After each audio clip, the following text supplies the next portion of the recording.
අයිබෝන් මම මීට කලින් ආවේගයේ කොටස අපි කතා කරා. ඒ නිසා ගැටුම් කොටස දාලා තීරි කොටස මම මේ වීඩියෝ එකකින් ඔයගලන්ට YouTube වීඩියෝ එකක් විදිහට දාන්න තීරණය කරා. මොකද ගොඩක් ළමයි ඒ ආවේගයේ කොටසත් වීඩියෝ එක බලලා තියෙන නිසා. ඒක නිසා. එතකොට මේකේ තීරි කොටස මම මෙතෙන්දී මේ වීඩියෝ එකෙන් සාකච්ඡා කරනවා.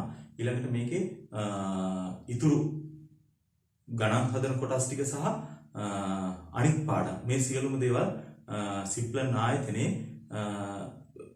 රෙජිස්ටර් වෙලා තමයි ඔයගලන්ට මේ වීඩියෝ ටික ලබා ගන්න වෙන්නේ. මේ වීඩියෝ එක විතරක් මම YouTube වීඩියෝ එකක් විදිහට අර ළමයි ගොඩක් මේ පාඩමට සම්බන්ධ වුන නිසා ඒ ටික දානවා. ඒතකොට අනිත් ටික ඔක්කොම ටියුෂන් එකේ ළමයි තමයි ටියුෂන් එකේ ළමයි සහ අලුතින් ඒ පාඩම් වලට සම්බන්ධ වෙන ළමයිට ඒ ආයතනයේ මගින් තමයි ලබා ගන්න සිදු වෙන්නේ. හරි right. එහෙනම් අපි මෙතනින් එහාට අපි ගැටුම් වලට අදාළ තීරු කොටස් ටික බලමු. එතකොට ගැටුම් වර්ග අපිට ගැටුම් ගත්තොත් එහෙනම් ගැටුම් වර්ග ප්‍රධාන ගැටුම් වර්ග දෙකක් තියෙනවා. එකක් අපි හඳුන්වනවා සරල ගැටුම් කියලා.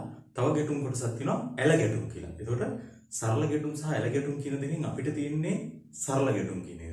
එතකොට මම ඇල ගැටුමක් කියන්නේ මොකක්ද කියන එක නිකන් සරලව පැහැදිලි කිරීමක් කරන්න. එතකොට වස්තුන් දෙකක් ගැටීමේදී මේ ගැටෙන විට ප්‍රවේග අපි සැලකුවොත් එහෙම. දැන් උදාහරණයක් විදිහට මේ වගේ වස්තුන් දෙකක් ගැටෙනවා. මම සලකන උදාහරණ මේ වගේ. අරය සමාන ගෝල දෙකක්. අරය සමාන ගෝල දෙකක් ගැටෙනවා. මේ විදිහට. අරයන් සමාන ගෝල දෙකක්. ඊළඟට අපි තවත් උදාහරණයක් ගමු. අරයන් සමාන නැති ගෝල දෙකක් ගැටෙනවා. මේක ඇත්තටම ගෝල ගැටුම් තමයි පාඩමේ නම. අපිට වෙන වෙන වස්තුන් හැඩතල ගැටෙනකොට අපිට මේක හොයාගන්න බෑ. පාඩම ගෝල ගැටුම් තමයි අපේ පාඩම. right. එතකොට මේ වගේ වස්තුන් දෙකක් ගැටෙනකොට දැන් අපිට මේක අඳින්න පුළුවන් වස්තුන් දෙකක් ගැටීමේදී දැන් මෙයාගේ ප්‍රවේග ගත්තොත් එහෙනම් මම ගන්නම් ගැටුමට පෙර ප්‍රවේගය මෙයා u වලින් ආවා මෙයා u දෙකෙන් ගියා මේක u එකෙන් ආවා කියලා. ඊළඟ ගැටුමට පසු ප්‍රවේගය ගත්තොත් එහෙනම් මේ කියන්නේ v1 සහ මේක v2 ප්‍රවේග වලින් කියලා ගමු.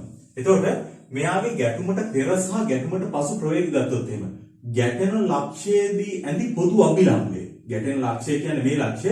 එතකොට ඒකෙදී අඳින පොදු අභිලම්බය කියන්නේ මෙන්න මේක නේද? මෙන්න මේ අභිලම්බයට ලම්බකව පවතින්නේ. මේ ප්‍රවේග දෙකම ලම්බකව පවතින්නේ. එතකොට මෙන්න මේ වගේ එකක් අපි කියනවා සරල ගැටුමක් කියලා. ගැටෙන ලක්ෂයේදී ඒ පොදු අභිලම්බයට ලම්බකව ප්‍රවේගය පවතිනවා නම් ගැටුමට පෙර හා පසු ඒවා අපි කියනවා සරල ගැටුම් කියලා. දැන් මේ ගැටීමේදී ගත්තොත් එහෙම මේ ගැටීමේදී ගැටෙන ලක්ෂයේදී ඇති පොදු අභිලම්බය ගත්තොත් මෙන්න මේ විදිහට එන්නේ නේද? මෙන්න මේක. එතකොට මෙයාගේ ප්‍රවේග ගත්තොත් එහෙම මේ වස්තුන් දෙක මෙහෙමද චලිත වෙන්නේ? මෙහෙමද චලිත වෙන්නේ? නෑ නේද? ඊට ලම්බකව නෙවෙයි චලිත වෙන්නේ. එතකොට ගැටීමට පෙර මෙයා ආවේ මේ පැත්තට. මෙයා ගැටීමට පෙර ගියා නම් ගියේ මේ පැත්තට. නැත්නම් නිශ්චලව තියෙන්න පුළුවන්. ගැටුවෙන් පසු යන්නේ මේ දෙන්න ඒත් මේ විදිහට නේද? මේක උඩට යන්නේ නෑනේ. නේද? මේක යටට යන්නේ නෑනේ. එහෙනම් මේක එතකොට ගැටෙන ලක්ෂයේදී ඒ පොදු මේ ගැටෙන ලක්ෂයේදී ඇඳි ස්පර්ශකයට ලම්බ දිශාව ඔස්සේ නෙවෙයි මේකේ ප්‍රවේග පවතින්නේ. එතකොට මෙන්න මේකට අපි කියනවා සරල ගැටුමක් නෙවෙයි කියලා. එතකොට මේක සරල ගැටුමක්. වස්තුන් දෙකක් ගැටෙනකොට ගැටෙන ලක්ෂයේදී අඳින මේ ස්පර්ශකයට ලම්බ දිශාව ඔස්සේ ප්‍රවේග පවතිනවා නම් අපි ඒවට කියනවා මේ සරල ගැටුමක්. එතකොට මේක ඒ විදිහට නෙවෙයි පවතින්නේ. එතකොට මේ වගේ ගැටුම් ගණන් අපිට ඒ වල මට්ටමේදී අහන්නේ නැහැ. මේවා හදාගන්න එක ඊටම සංකීර්ණයි. මොකද හේතුව දැන් මෙයාගේ මේ පැත්තට ප්‍රවේගයක් ඇති වෙනකොට මෙයාගේ ස්කන්ධයට ලම්බ දිශාව ඔස්සේ නෙවෙයි මෙයාගේ ප්‍රවේගය පවතින්නේ. ස්කන්ධ mg කියලා ගත්තොත් ඊට ලම්බ දිශාව ඔස්සේ නෙවෙයි ප්‍රවේගය පවතින්නේ. එතකොට මෙන්න මේ පැත්තට තමයි ගැටීම සිදු වෙන්නේ. එතකොට මෙයාගේ මේ උඩ පැත්තට පොඩි බලයක් මේ ගැටුමින් ඇති වෙනවා. ඒතකොට ඒ ගැටෙන සම්පූර්ණ ප්‍රවේගයේ මේ චලිතය සඳහාම මේ ප්‍රවේගය යොදා ගන්නවා කියන කාරණේ වෙන්නේ නැහැ. ඒතකොට මේ ඇල ගැටුම්. ඒතකොට අපිට ඇල ගැටුම් අපිට එන්නේ නැහැ. අපිට එන්නේ සරල ගැටුම්. ඒතකොට අපේ සරල ගෝල ගැටුම් තියෙන්නේ. ඒතකොට මේකෙදි අපි අරය සමාන ගෝල තමයි අපේ ගැටුම් වලට වාජනය වෙන්නේ. right. හරි. එහෙනම් ඔන්න එතකොට අපිට මෙන්න මේ ඇල ගැටුම් අපිට එන්නේ නැහැ. අපිට එහෙනම් කියන්නේ සරල ගැටුම් කියන එක. හරි. එහෙනම් අපි එතන මෙතන සරල ගැටුමක් කියන එක හැඳින්වීමක් විතරයි මම කරේ. right. එහෙමනම් අපි සරල ගැටුම් වල කොහොමද මේ ගැටුම් වලදී අපිට අපේ තියරි කොටස් අපිට මොනවද තියෙන්නේ? අපි ඒක කොහොමද ගණන් වලට යොදාගන්නේ කියන කොටස් ටික බලාගෙන යමු. හරි. right. එතකොට ඔයගලන්ට දැන් මතක ඇති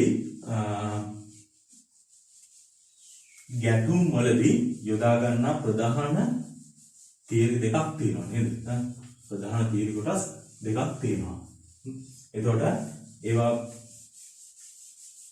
අපි බලමු. හරි. එහෙමනම් මම ගැටුමක් සලකන්නම් වස්තුන් දෙකක ගැටුමක්. හරි. මේ විදිහට ගමු. සුමට පොළොවක් මත තියලා තියෙන්නේ. හරි. මෙන්න වස්තුන් දෙකක් තියෙනවා. එකක් m1 ස්කන්ධයක් කියලා හිතන්න. අනිත් එක m2 කියන ස්කන්ධය. අරයන් සමාන ගෝල තියෙන්නේ. හරි. මේක එනවා u1 ප්‍රවේගයෙන් කියලා ගමු. මෙයා යනවා u2 ප්‍රවේගයෙන්. u2 ප්‍රවේගයෙන් යනවා. right. ඊට පස්සේ මෙතෙන්දි මේ දෙන්නගේ ගැටුම සිදු වෙනවා.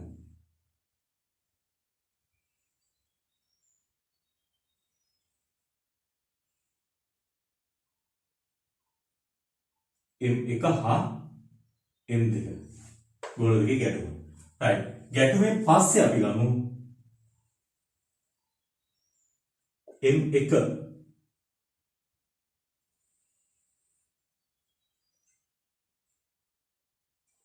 මේ ගෝල v1 හා v2 ප්‍රවේග වලින් යනවා කියලා ගමු. මේ ගැටුමෙන් පසු ප්‍රවේග දෙන්නේ. right. එතකොට මෙතන ගැටෙනකොට ඇත්තටම මේ දෙන්න අතර මෙහෙම I කියන ආවේගී බලයක් ඇති වෙනවා නේද? මෙයාගෙන් I m2 ගෝලයෙන් m1 මත I මේ පැත්තට m1කින් m2 මත I මේ පැත්තට තියෙනවා. එහෙනම් I ආවේගය ඇති වෙනවා. right. එතකොට right. දැන් මේ ගෝල දෙක ගැටුමක් සිද්ධ වෙන්න නම් මොකද වෙන්න ඕනේ? මේ u1 හා u2 හා u2 ප්‍රවේග අනිවාර්යයෙන්ම මොකද වෙන්න ඕනේ? u1 ප්‍රවේගයේ u2ට වඩා විශාල විය යුතුමයි. නැත්නම් u2 වැඩි වුණොත් කවදාවත් u1ට මෙයා අල්ලන්න බෑ. එහෙනම් ගැටුමක් සිද්ධ වෙන්නේ නැහැ. එහෙනම් අපිට කියන්න පුළුවන් ගැටුමක් වෙන්න නම් මේ දෙක ගැටෙනවා නම් අනිවාර්යයෙන්ම u1 විශාලයි u2 වෙනවම තමයි. u1 u2ට වඩා වැඩි වෙනවා. right. ඊට පස්සේ මේ දෙක ගැටෙනවා මෙතනදී. ගැටෙනවා. මොකද මෙයාගේ ප්‍රවේගය වැඩිනේ. ඊළඟ මේකේ හැප්පෙනවා. හැප්පුණාට පස්සේ මේ දෙන්න චලිත වෙනවා. right. එතකොට මේ දෙන්නගේ ප්‍රවේගය ගැන කවුරු හරි මෙයා විශාලයි කියලා කියන්න පුළුවන්ද? නැත්නම් එහෙම කියන්න බැරිද? මේ කියන්නේ එහෙම අදහසක් ගන්න බැරිද? u1ද විශාලයි u2ද කියලා. නේද? දැන් අපි උදාහරණයක් විදිහට මම කියන්නේ දැන් අපි කැරම් ගහනවා නේද? ඕන කෙනෙක් සෙල්ලම් කරනවානේ. ඒතකොට අපි ගමු ඩිස්ක් එක මේ වගේ ගිහලා ඉත් එක්ක වදිනවා. මෙහෙම ගිහලා වදිනවා. වැදුනාට පස්සේ මොකද වෙන්නේ? වැදුනාට පස්සේ වෙන චලිතේ දැන් මේ ඉත්ත මෙහෙම මේ විදිහට යනකොට ඩිස්ක් එක ගිහිලා මේක මෙහෙම ගැටෙනවානේ. මේක නැවතිලා තියෙද්දි ගැටෙනවා. ගැටුණාට පස්සේ මේක ඉස්සරහින් යනවා. යනකොට ආයෙ ඩිස්ක් එක ගිහලා ඔහොම පස්සේ කොහොම මෙහෙම වැදිලා තියනවද? එහෙම වෙනවද? එහෙම වෙන්නේ නැහැ නේද? ආයෙ මේක එකපාරක් ගැටෙන්න උනම ආයෙ කියලා පස්සෙන් ගිහලා ආයෙ හැප්පෙනවද? එහෙම වෙන්නේ නැහැ. නේද? ඒ විදිහට වෙන්නේ නැහැ. මේ එහෙම වෙන්නේ මිනිස්සු අතර ගැටුම් වලදී. වස්තුන් අතර ගැටුම් වලදී එහෙම වෙන්නේ නැහැ. right. එතකොට මේ වගේ ගැටුමක් ගත්තට පස්සේ අනිවාර්යයෙන්ම මෙයා මේකේ වැදුනට පස්සේ මේකේ ආයෙ නැවත ගැටුමක් වෙන්නේ නැහැ නේද? ඒ කියන්නේ මේක ඉස්සරහින් යන්නේ. මෙයාගේ ප්‍රවේගය මොකද වෙන්නේ? නිතරම හැම වෙලාවෙම මෙයාගේ ප්‍රවේගය වැඩි වෙනවා. මෙයාගේ ප්‍රවේගය ඊට වඩා අඩු වෙනවා. එතකොට මේකේ ප්‍රවේගය වැඩි. එතකොට ඕනම ගැටුමකදී අනිවාර්යයෙන්ම වෙන දේ තමයි මේ ඉදිරියෙන් තියෙන වස්තුවේ ප්‍රවේගය වැඩි වෙනවා. මොකද මෙයාගේ ප්‍රවේගය වැඩි වුණොත් මේක ආපහු ගිහලා ආයෙත් පස්සෙන් හැප්පෙනවා. ආයෙත් හැප්පෙනවා. එහෙම වීමේ හැකියාව නැහැ. එහෙමනම් අපිට කියන්න පුළුවන් මෙතෙන්දී v2 විශාලයි v1ට වඩා. මෙන්න ගැටුමකදී සිදුවෙන ප්‍රවේගවල වෙනස. ප්‍රවේගවල තියෙන දේ. මෙතෙන්දී ගැටුමක් සිද්ධ වෙන්න නම් අනිවාර්යෙන් u2 වැඩි වෙන්න ඕන. මේ u1 වැඩි වෙන්න ඕන. මෙතන ගැටුමෙන් පස්සේ අනිවාර්යෙන් ඉදිරියෙන් තිබ්බ වස්තුවේ ප්‍රවේගය වැඩි. right. මෙන්න ගැටුම. මේ සුමට පෘෂ්ඨයක් අතර. right. එතකොට මේ වස්තුන් දෙකේ දැන් මේ ගැටුමට පෙර මේ වස්තුන් දෙක මොකද වෙන්නේ? ඈත් වෙනවද ලං වෙනවද? ගැටුමට පෙර මේ දෙන්න ලං වෙනවා නේද? එහෙනම් මේ දෙන්නගේ තියෙන ගැටුමට පෙර ලං වීමේ සාපේක්ෂ ප්‍රවේගය. ඒක අපිට ලියන්න පුළුවන් ගැටුමට පෙර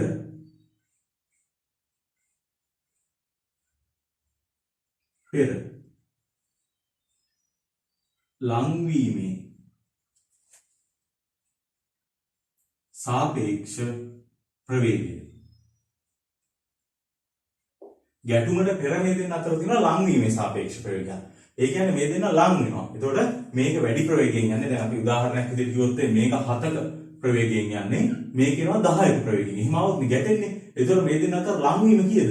මේක 7කින් තප්පරයට 7ක් මීටර යනවා. මේක තප්පරයට 10ක් යනවා. එතකොට මේ දෙන්න ලං වෙනවා. තප්පරයට මීටර 3 ගානේ ලං වෙනවා නේද? එහෙනම් මේ දෙන්න අතර ලංවීමේ සාපේක්ෂ ප්‍රවේගය තප්පරයට මීටර 3යි.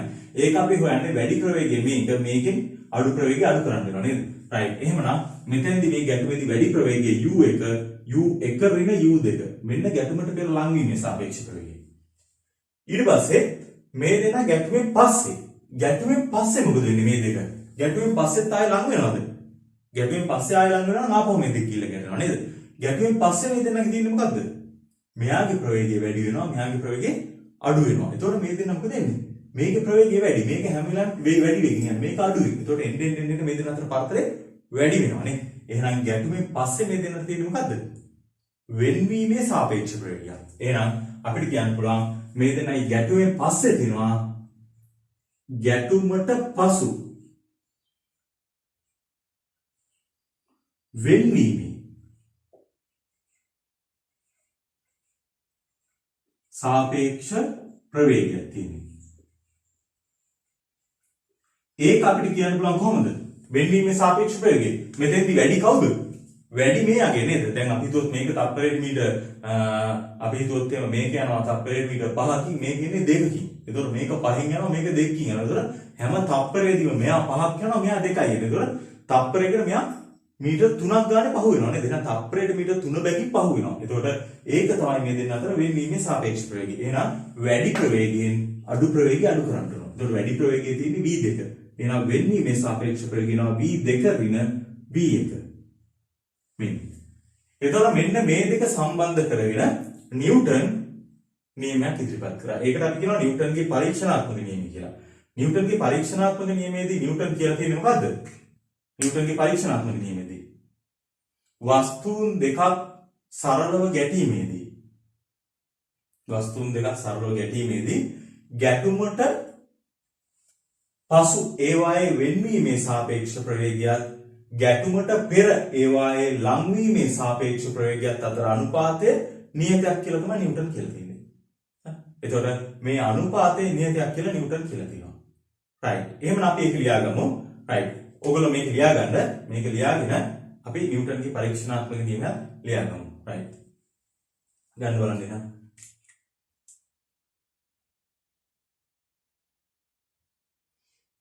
හරි. එහෙනම් යටි ලියන්න නිව්ටන්ගේ පරීක්ෂණාත්මක නියමය.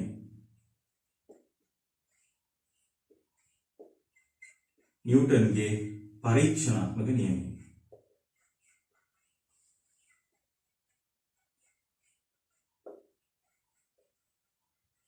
නියමය. මේක අපි නිව්ටන්ගේ පරීක්ෂණාත්මක නියමය කියලා මේ විදිහට ලියනවා. මේ කියලා දානවා. right. නිව්ටන්ගේ පරීක්ෂණාත්මක නියමය. right. ඒක ලියන්න මේ විදිහට ලියන්න. වස්තුන් දෙක සරලව ගැටීමේදී වස්තුන් දෙක සරලව ගැටීමේදී ගැටුමට පසු ඒවායේ වෙන්වීමේ සාපේක්ෂ ප්‍රවේගයත් ගැටුමට පෙර ඒවායේ ලංවීමේ සාපේක්ෂ ප්‍රවේගයත් අතර අනුපාතය නියතයකි. හරි. එහෙනම් අපි ලියාගමු. හරි. එහෙනම් ලියන්න යටි මොකද්ද?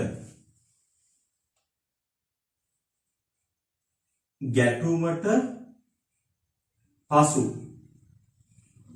වෙන්වීම සාපේක්ෂ ප්‍රවේගය බෙදීම ගැටුමට පෙර ලංවීමේ සාපේක්ෂ ප්‍රවේගය. ගැටුමට පසු වෙන්වීමේ සාපේක්ෂ ප්‍රවේගය බෙදීම ගැටුමට පෙර ලංවීමේ සාපේක්ෂ ප්‍රවේගය සමානයි නියතයකි.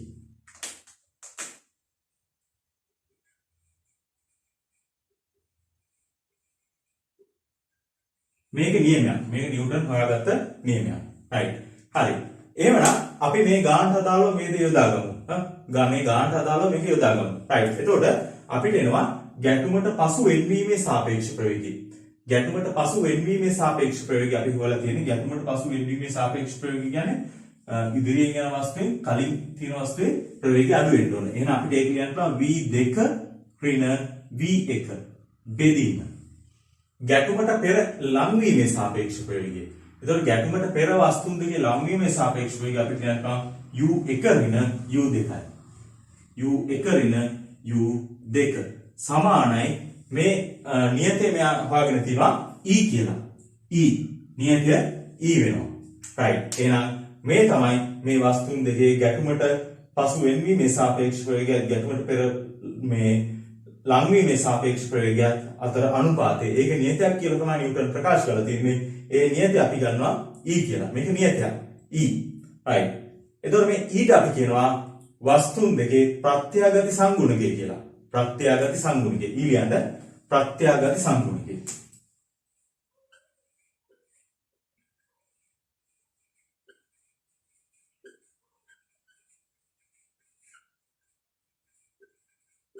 ප්‍රත්‍යාගති සංගුණකය.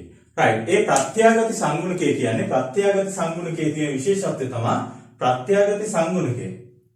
ප්‍රත්‍යාගති සංගුණකය කියන්නේ මේක මේ වස්තුන් දෙකේ පෘෂ්ඨ අතර තියෙන සම්බන්ධයක්. ඒකේ මේ වස්තුන් දෙකට මේක ප්‍රත්‍යාගත සංගුණකයේ නියතයක්. තවත් වස්තුන් දෙකක් ගත්තොත් ඒකට වෙනස් වෙන්න පුළුවන්. එතකොට මේවා මේ වස්තුන් අතර තියෙන වස්තුන්ගේ මේ වස්තුන්ගේ තියෙන ස්වરૂපය මත තියෙන නියතයක්. එතකොට මේ E කියන්නේ ප්‍රත්‍යාගත සංගුණකය. හරි. එතකොට මේ තමයි නිව්ටන්ගේ පරීක්ෂණාත්මක නියමය. හරි. එතකොට E ප්‍රත්‍යාගත සංගුණකය කියලා ලියාගත්තා නේද? right. එහෙනම් E කියන එක වෙනම ලියාගන්න E E කියලා පොඩි මාතෘකාවක් ලියාගන්න E ප්‍රත්‍යාගති සංගුණකය. E ප්‍රත්‍යාගති සංගුණකය. E වස්තුන් සෑදී ඇති ද්‍රව්‍ය මත රඳා පවතින නියතයකි. වස්තුන් සෑදී ඇති ද්‍රව්‍ය මත රඳා පවතින නියතයකි. right. එතකොට අපි බලමු මේ E ගේ E right. E වස්තුන් සෑදී ඇති ද්‍රව්‍ය මත රඳා පවතින නියතයකි. මම මේ ටික මකන්නම්. right.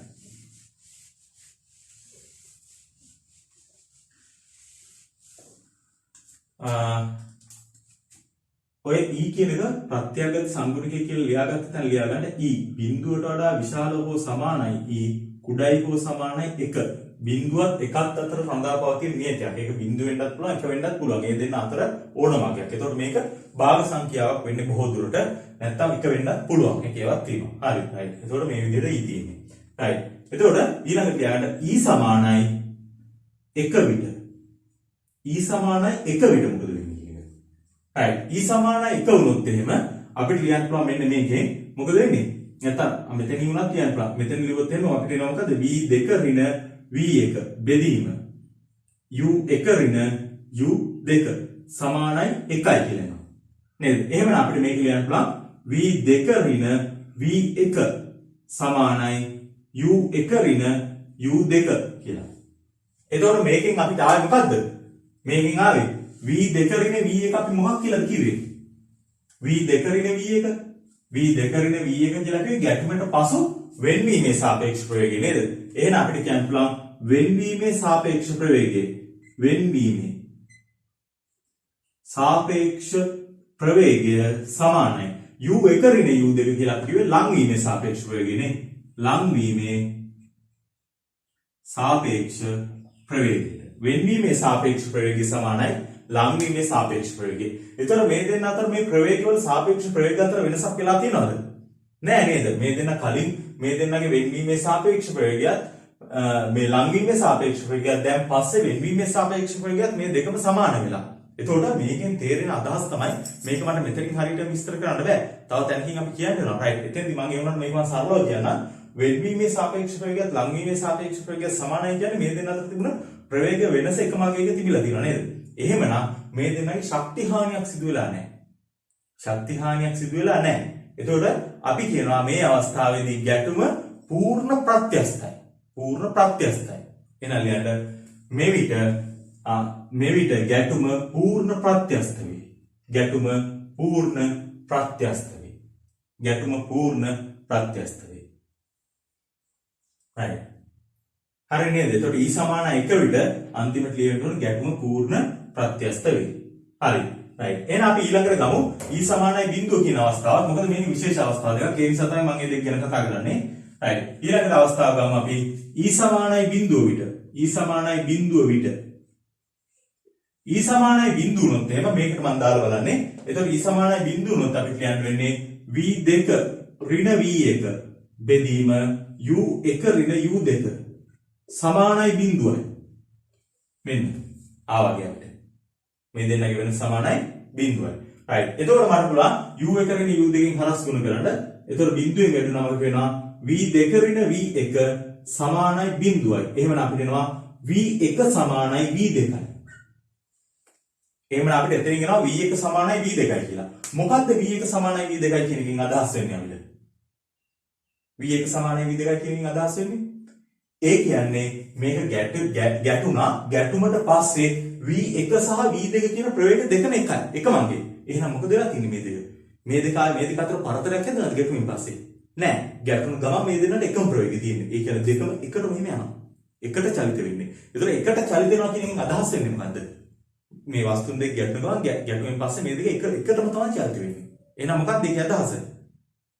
එහෙමනම් මේ දෙක හරියට නිකන් එකට ඇලිලා යනවා වගේ නේද? ඒ කියන්නේ මේ දෙන්න ආයේ මෙහෙම වෙන්වීමක් වෙන්නේ නැහැ. එකට යන්නේ නේද? එතකොට මෙයාගේ සම්පූර්ණ ශක්තිය මේ පද්ධතියම ගත්තා.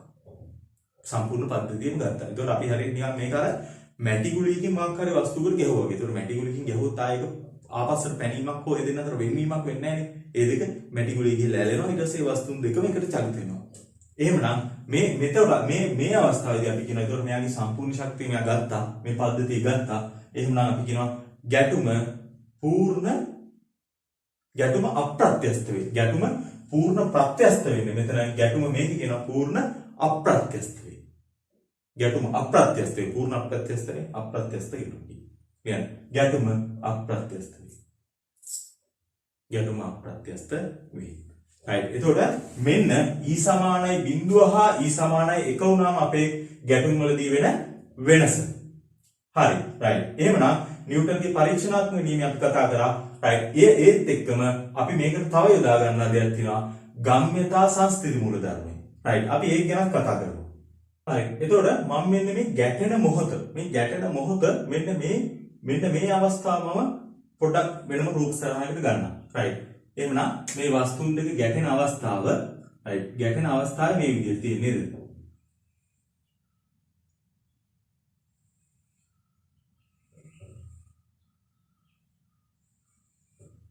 මෙන්න එහෙනම් වස්තුන් දෙක ගැටෙන අවස්ථාව. ගැටෙන මොහොත. right. එතකොට මම පෙර ප්‍රවේගය මෙතන උඩින් ලියන්න. පෙර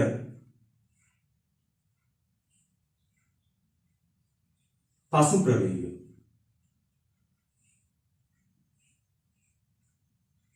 එතකොට මේ වස්තුන් දෙක ගැටෙන්න පෙර ආපු ප්‍රවේගය මෙහා ආවේ U1 ප්‍රවේගයෙන් මේ වස්තුව ආවේ U2 ප්‍රවේගයෙන්.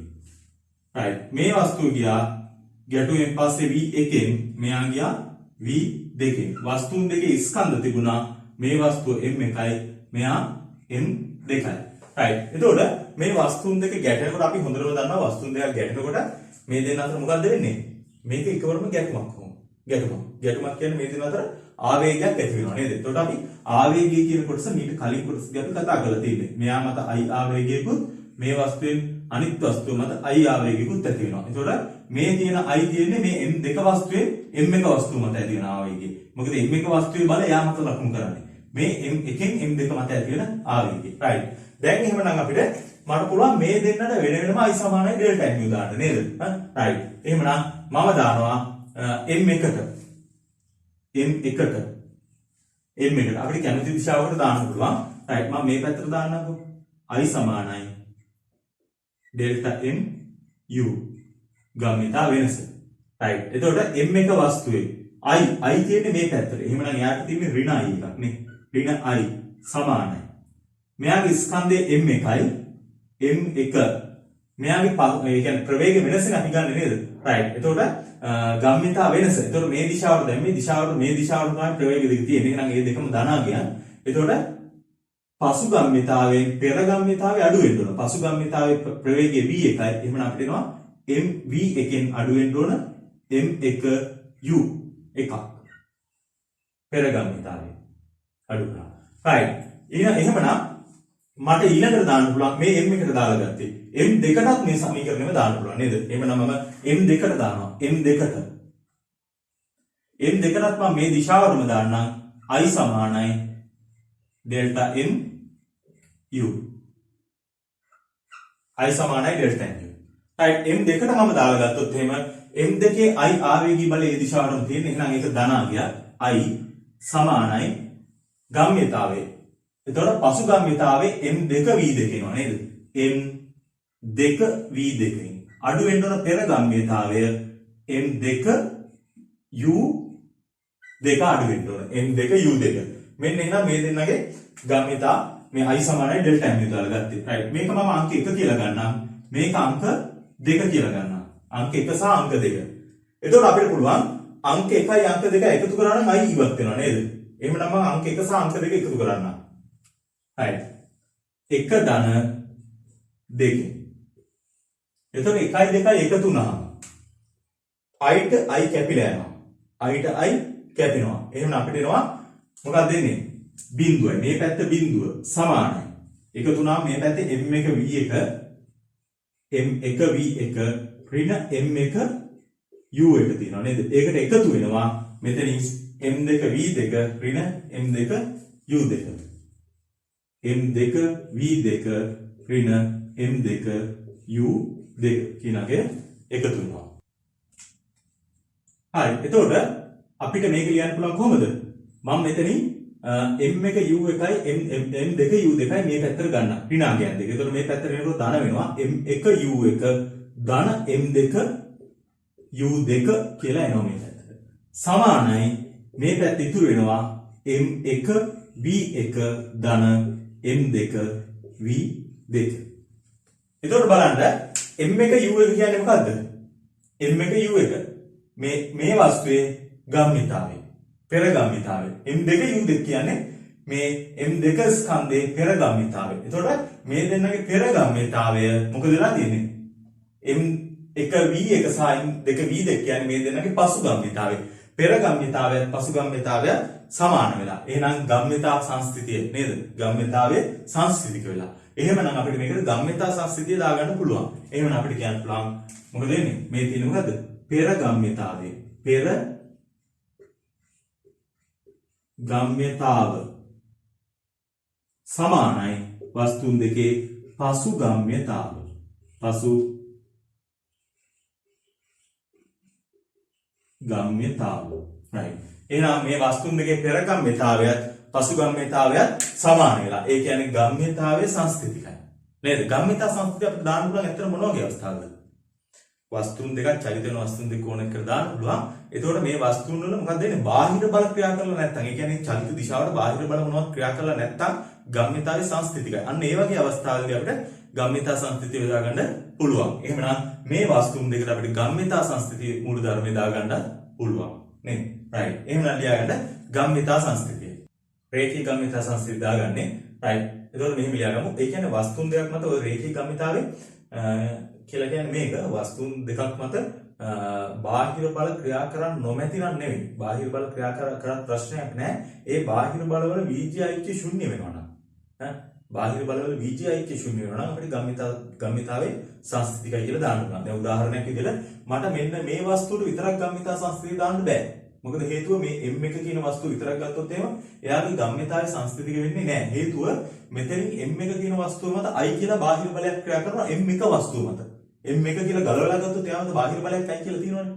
නේද? එතකොට ඒක බිඳුව වෙන්නේ නැහැ. ඒ බලය මෙයා මත ක්‍රියා කරනවා. එතකොට එයාගේ ගම්මිතාවේ සංස්කෘතික නැහැ.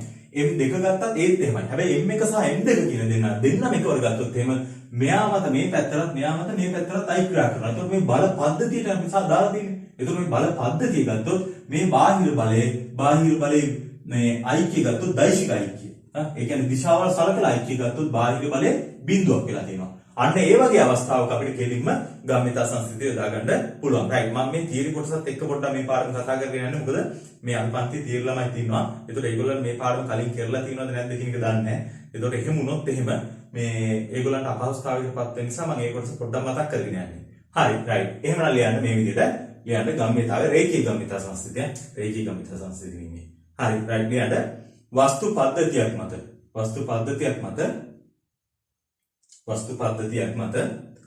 ක්‍රියා කරන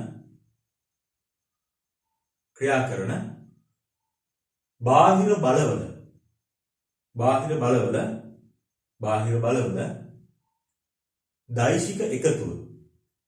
දෛශික එකතුව ශුන්‍ය වේ නම් හෝ බාහිර බලවල දෛශික එකතුව ශුන්‍ය වේ නම් හෝ බාහිර බල නොමැතිනම් පද්ධතියේ ගම්මිතාවේ සංස්කෘතික වේ. ඕක තමයි ගම්මිතා සංස්කෘතිය කියන්නේ. එහෙනම් එතකොට බාහිර බල ක්‍රියා කරන්න පුළුවන්. බාහිර බලවල ඒ පද්ධතියක් විදිහට ගත්තොත් ඒ බාහිර බලවල බීජයක බිඳුව වෙනවා නම් අපිට ඒක මෙන්න දාන්න. බීජය නෙමෙයි දෛශිකයික බිඳුව වෙනවා නේද? දෛශික දිශාවක් සැලකුවා මේක බිඳුවක් වෙනවා නම් අපිට ඒකට ගම්මිතා සංස්කෘතිය යොදා ගන්න පුළුවන්. රයිට්. හරි. එහෙනම් අපිට මේ ගැටුම් කියන පාඩම ගත්තා ඊපස්සේ ඕගොල්ලෝ මේත් එක්ක මේ නෝට් එකක් ලියා ගන්න. දැන් මේක යන්නේ වීඩියෝ එකක් නේ. නේද? ඒතකොට ඕගොල්ලන්ට ඒවා ඒ අවශ්‍ය තැනදී නවත්තලා ලියා ගන්න. ඊපස්සේ ඕගොල්ලෝ මෙන්න මේක ලියා ගන්න ඕන. මේක ලියාගෙන තියෙන්න ඕන කලින්.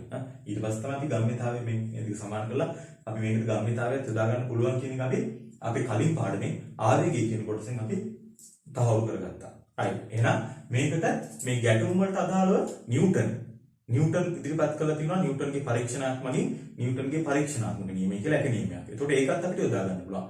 ඒ වගේම ගම්මිතා සංස්කෘතියත් යොදා ගන්න පුළුවන්. right. එහෙනම් මේ තමයි ගැටුම් වලට මේ වස්තුන් වලට අපි මේ නිව්ටන්ගේ පරීක්ෂණාත්මක නියමය සහ ගම්මිතා සංස්කෘතිය යොදාගෙන තමයි අපි ගණන් හදන්නේ. හරි. right. එහෙමනම් මම මේකේ ප්‍රධාන ගැටුම් වර්ග කීපයක් කතා කරන්න යනවා. right. එහෙමනම් අපි මෙතන ප්‍රධාන කොටස් මම ගෲප් සටහන් වලින් මේ කොටස් ටික කතා කරගෙන යනවා. right. එහෙමනම් ලියන්න පළවෙනි අවස්ථාව. මට මේ අවස්ථාවවලට නිව්ටන්ගේ පරීක්ෂණාත්මක නියමය සහ ගම්මිතා සංස්කෘතිය දාලා දෙන්න ඕන. ගම්මිතා කියන්නේ රේඛීය ගම්මිතා සංස්කෘතිය. හරි. right. පළවෙනි රූප සටහන. පළවෙනි එක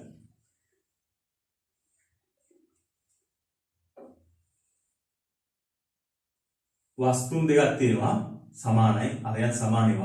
අරයන් සමානයි වඳගන්න. හරි. M1 සහ M2 කියන වස්තුන් දෙක. මේක ආවේ U එකෙන්. U1 ප්‍රවේගයෙන් ආවා. මේකත් එක්ක මේක U2කින් ගියා. එතකොට U2 ප්‍රවේගය අඩුයි. ඒ නිසා තමයි ගැටුමක් වෙලා තියෙන්නේ. ඊට පස්සේ මේක V1කින් යනවා. මේක V2කින් යනවා. මෙන්න එන අපේ ගැටලුව. right. එතකොට මට මේකට යොදා ගන්න ඕන නිව්ටන්ගේ පරීක්ෂණාත්මක නියමය ගම්මිතා සංස්කෘතිය. හරි. ඉස්සරහම අපි මුලින්ම නිව්ටන්ගේ පරීක්ෂණාත්මක නියමය යොදමු. එතකොට මම මේ කරන මේ කොටස් ඕගොල්ලෝ මම මේ යොදන්න කලින් ඕගොල්ලෝ එතනින් නවත්තලා ඕගොල්ලෝ මේ දේවල් යොදලා ඊට පස්සේ මම දැම්මට පස්සේ ඒක හරියද කියන එක ඕගොල්ලෝ බලා ගන්න. තේරෙනවද? right. එතකොට නැත්තම් මේ කියන දේවල් හැම එකක්ම නෝට් එකක් විදිහට ඕගොල්ලෝ මම කරාට පස්සේ ඒක ලියාගෙන යන්න ගන්න එපා. එහෙම කරන්න එපා. හරි. right.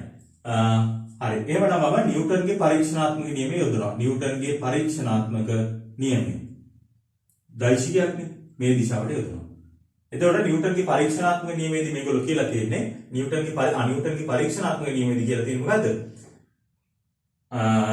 ගැටුමට පසු වෙන්වීමේ සාපේක්ෂ ප්‍රවේගයත් ගැටුමට පෙර ඒ වාගේ ලංවීමේ සාපේක්ෂ ප්‍රවේගයත් අතර අනුපාතය නියතයක් කියලා. right. එහෙනම් ගැටුමට පසු වෙන්වීමේ සාපේක්ෂ ප්‍රවේගය. වෙන්වීමේදී මෙයා විශාලත්වය වැඩි. එහෙනම් V2 ඍණ V1 බෙදීම. ගැටුමට පෙර ලංවීමේදී U1 විශාල නේ. ඒතකොට ලංවීමේ සාපේක්ෂ ප්‍රවේගය U1 ඍණ U2 සමානයි E කියලා අපිට එනවා.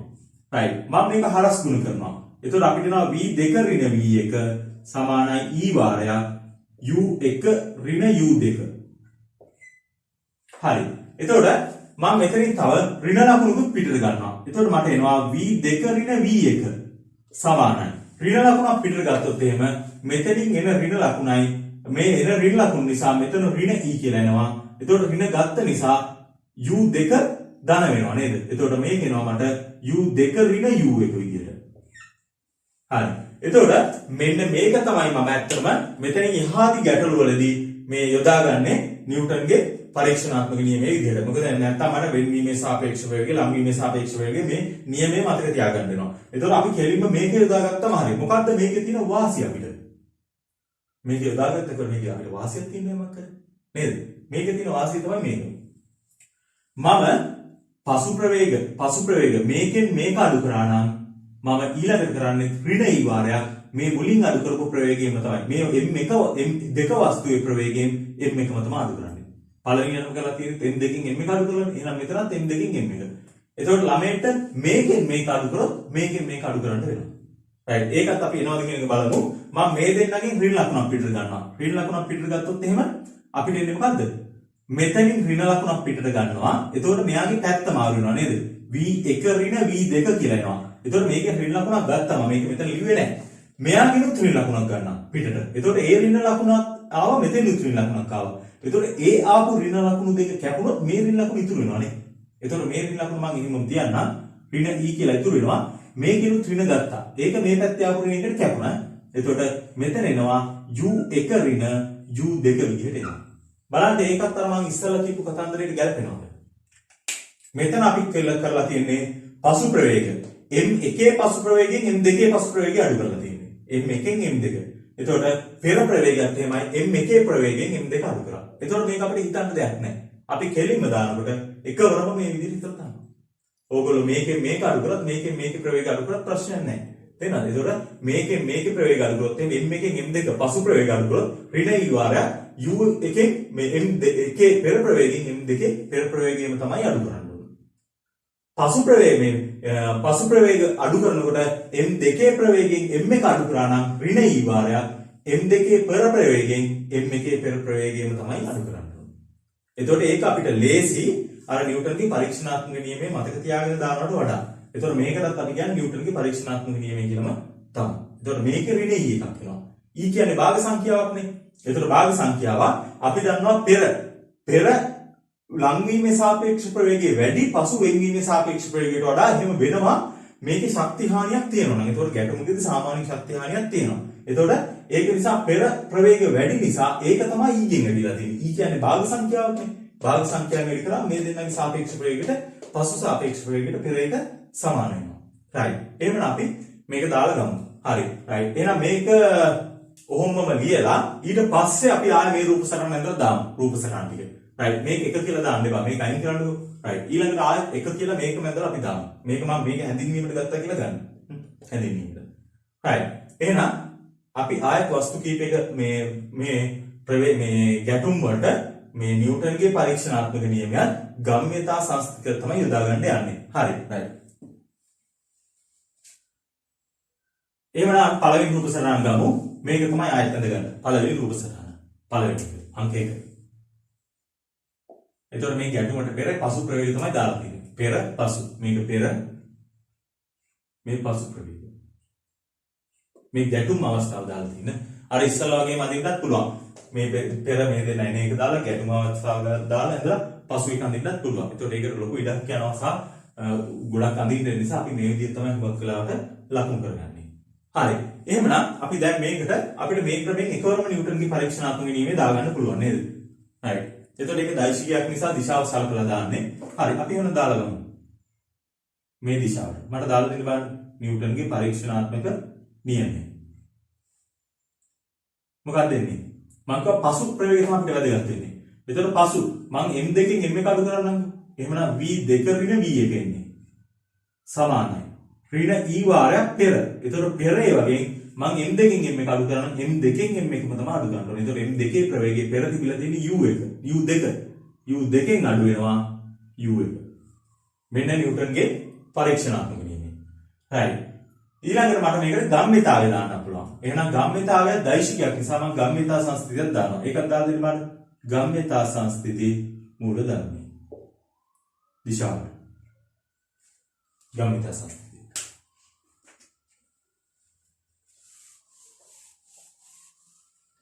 හරි. දැන් මම right. එතකොට ගම්මිතාවය දැම්මොත් මොකද වෙන්නේ? පෙර ගම්මිතාවය පසු ගම්මිතාවය සමානයි නේද? right. එතකොට මම මේකේ හැම වෙලාවෙම දානකොට මම මෙහෙම දෙයක් කරනවා. පෙර ගම්මිතාවය සමානයි පසු ගම්මිතාවයනේ. මම දාන්නේ පසු ගම්මිතාවය සමානයි පෙර ගම්මිතාවය කියලා. වැරද්දක් නැහැ. මේ දෙන්න ලියන පැති දෙක මාරු කරේ.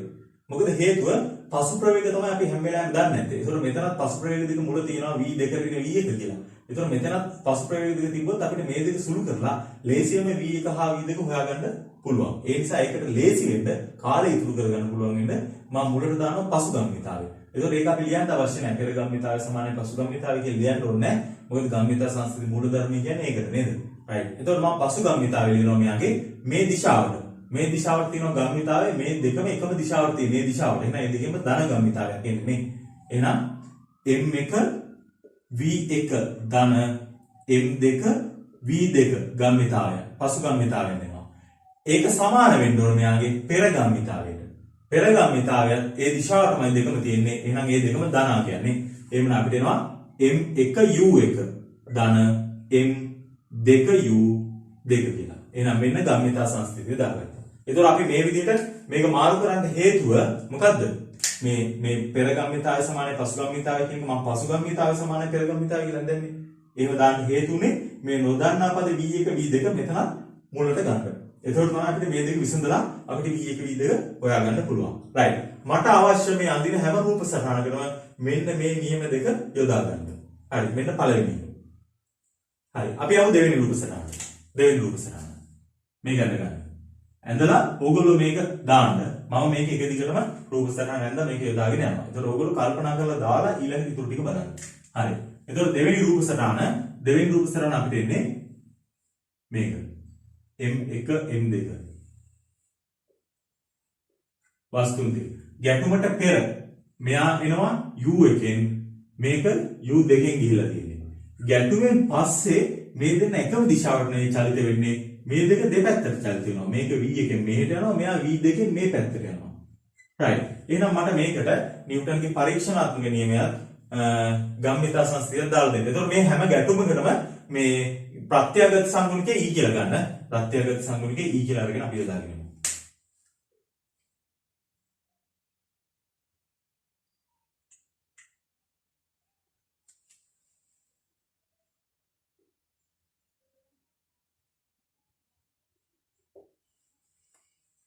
එතකොට අපි නිව්ටන්ගේ පරීක්ෂණාත්මක නියමය යොදා ගන්නවා නේද? අපිට මේ දිශාවට නිව්ටන්ගේ පරීක්ෂණාත්මක නියමය මම දානවා. මොකද ඒක මේ දෙකම මේ නියම දෙකම මේ දිශාව සලකලා දාන්න ඕනේ. එහෙනම් මේ දිශාවට දැම්මේ. එතකොට මම කරන දේ මොකද්ද? කැමැති එකකින් කැමැති එකක් අඩු කරලා ගන්නවා. නේද? එතකොට පසු ගම්මිතා. එතකොට මම පසු ප්‍රවේග මම මේකේ m2 ප්‍රවේගයෙන් m1 ප්‍රවේගය අඩු කරනකො. එතකොට m2 ප්‍රවේගය ඒ දිශාවටමයි තියෙන්නේ. v2කින් අඩු කරනවා මෙයාගේ ප්‍රවේගය. එතකොට මෙයාගේ ප්‍රවේගයේ දිශාව පැත්ත වෙනස්. එහෙනම් අඩු වෙන්න ඕන මොකද්ද? ඍණ v1 එකක්. එයාගේ දිශාව වෙනස්නේ. අනිත් පැත්තට තියෙන නිසා අඩු කරා ප්‍රවේගය වෙනසනේ ගත්තේ. එතකොට මෙයාගෙන් මේක අඩු කරා. එතකොට නිව්ටන්ගේ පරීක්ෂණාත්මක නියමය මම කිව්වා. එතකොට නිව්ටන් කියපු විදිහට නෙවෙයි අපි යොදාගන්නේ. අපි මෙන්න මේ විදිහට තමයි දාගන්නේ. ඒකත් නිව්ටන්ගේ පරීක්ෂණාත්මක නියමයෙන්ම තමයි. අපිට අර යොදා ගැනීමේ පහසුව තමයි අපි ඒ විදිහට දාගන්නේ. හරි.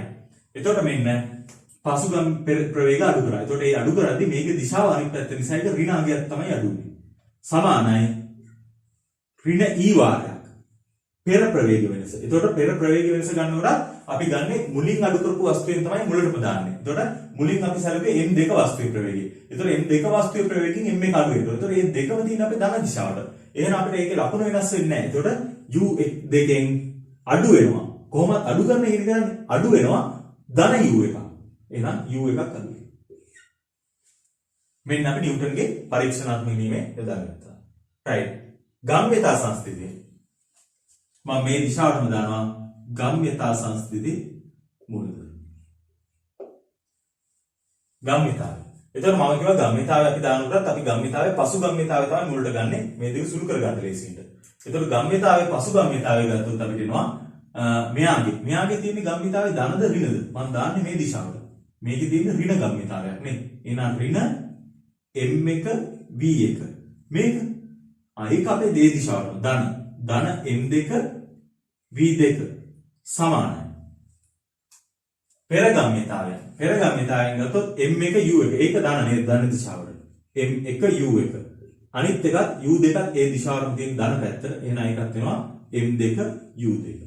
එහෙනම් මෙන්න අපි මේ ගැටුමට නිව්ටන්ගේ පරීක්ෂණාත්මක නියමයක් ගම්මිතා සංස්ථිතියක් දාගත්තා. එතකොට මේක අපි සුළු කරලා ගන්නවා. මේක ධන කියලා මෙතන දාගන්නවා. සුළු නම් ධන නෙන්නේ. right. එතකොට මේවා විසඳලා අපිට u1 u2 හොයන්න පුළුවන්. මම මේ ලියාගෙන යන්නේ අපිට ගැටුම් යොදා ගන්න වෙන අවස්ථා. මොන අවස්ථාවද කියන ටික තමයි අපි මේ දාගෙන යන්නේ.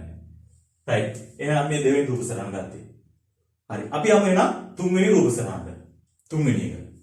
දැන් මේ හැම එකක්ම මම මේ නැවතත් කියන්නේ ඔයගොල්ලෝ මේක නෝට් එකක් විදිහට ලියාගෙන යන්න එපා. දැන් මේ වීඩියෝ ගන්න දාන්න මේකේ මේ සයිස් එක ලොකු වෙනවා. ලොකු කාලයක් දීලා ඔයගොල්ලන්ට හදාගෙන ගියොත් එහෙම ඒතර කාලය වැඩි වෙනවා. මේ හැමදේම අඩු කරගන්න තමයි මම කරන්නේ. මම එකවරම ගාන හදාගෙන යනවා. ඒතර ඔයගොල්ලන්ට තියෙන්නේ මේ ගාන රයිට් ගාන ලියාගත්තා. ඊට පස්සේ මේක පොඩ්ඩක් නවත්තලා ඔයගොල්ලෝ තනියම නිව්ටන්ගේ පරීක්ෂණාත්මක නියමයක් ගම්මිතා සංස්ථිතියක් දානවා. ඊට පස්සේ ආ මේක බලනවා ආ රයිට් දාපු එක හරිද කියන එක. රයිට් ඒ විදිහට තමයි මේකේ සියලුම කොටස් යන්න ඕන. හරි. එහෙනම් තුන්වෙනි රූප සටහන. තුන්වෙනි එක අරගන්න තුන්වෙනි රූප සටහන. දැන් පළවෙනි එකේ ආවේ මේ දෙකම එකම දිශාවට ආවා. ඊළඟට ගැටුමෙන් පස්සේ මේ දෙන්න ඒ දිශාවටම ගමන් කරා. එතකොට දෙවෙනි රූප සටහනේ ආවේ මේ දෙන්න එකම දිශාවට චලිත උනේ. එතකොට ගැටෙනවා. ගැටිලා මේ දෙන්න දෙපැත්තට චලිත වුණා. දැන් මම ඊළඟ එකේදී ගන්නේ මේ දෙන්න ඉන්නේ විරුද්ධ දිශාවල් වලට. එතකොට මේ u1 මේ පැත්තට u2 මේ දිශාවටත් යන්නේ. මෙන්න මේ විදිහට එන්නේ. ගැටෙනවා. ගැටුවෙන් පස්සේ මේ දෙන්න එකම දිශාවට චලිත වෙනවා. එකම දිශාවට චලිත වෙනවා. හරි. මෙන්න රූප සටහන. හරි. අපි එන ඒකටත් දාමු. නිව්ටන්ගේ පරීක්ෂණාත්මක නියමය සහ ගම්මිතා සංස්ථිතිය.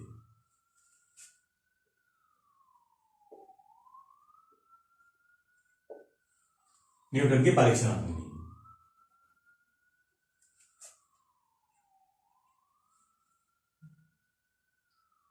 හරි. right. එතකොට අපිට එනවා මොකද්ද? නිව්ටන්ගේ පරීක්ෂණාත්මක නියමය දද්දී. අපිට එනවා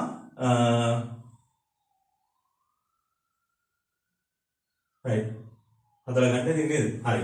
right. මම අපි කැමති වස්තුවක පසු ප්‍රවේග වලින් තමයි අඩු කරන්නේ. මම m2 ප්‍රවේගයෙන් m එක අඩු කරන්නම්කෝ. එතකොට මේ දෙන්නගේ ප්‍රවේගය මම මේ දිශාවට දැන් මේ ප්‍රවේග දෙක මේ දිශාවට. එහෙනම් v2න් අඩු වෙනවා v1ත් ඒ දිශාවට. එහෙනම් ධන v1ක් තමයි අඩු වෙන්නේ. කෙලිම v1 අඩු වෙනවා.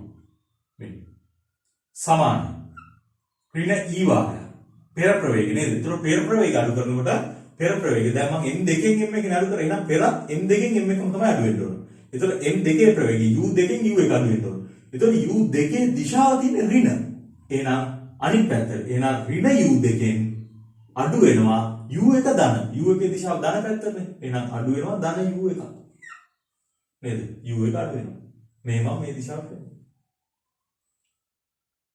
හරිනේ. එතකොට මේක අපිට සුළු කිරීමේදී කරන්න පුළුවන්. මේ දෙන්නගේම රිල් ලකුණු පිටට මේක දාන කරලා හදාගෙන යන්න ගන්න පුළුවන්.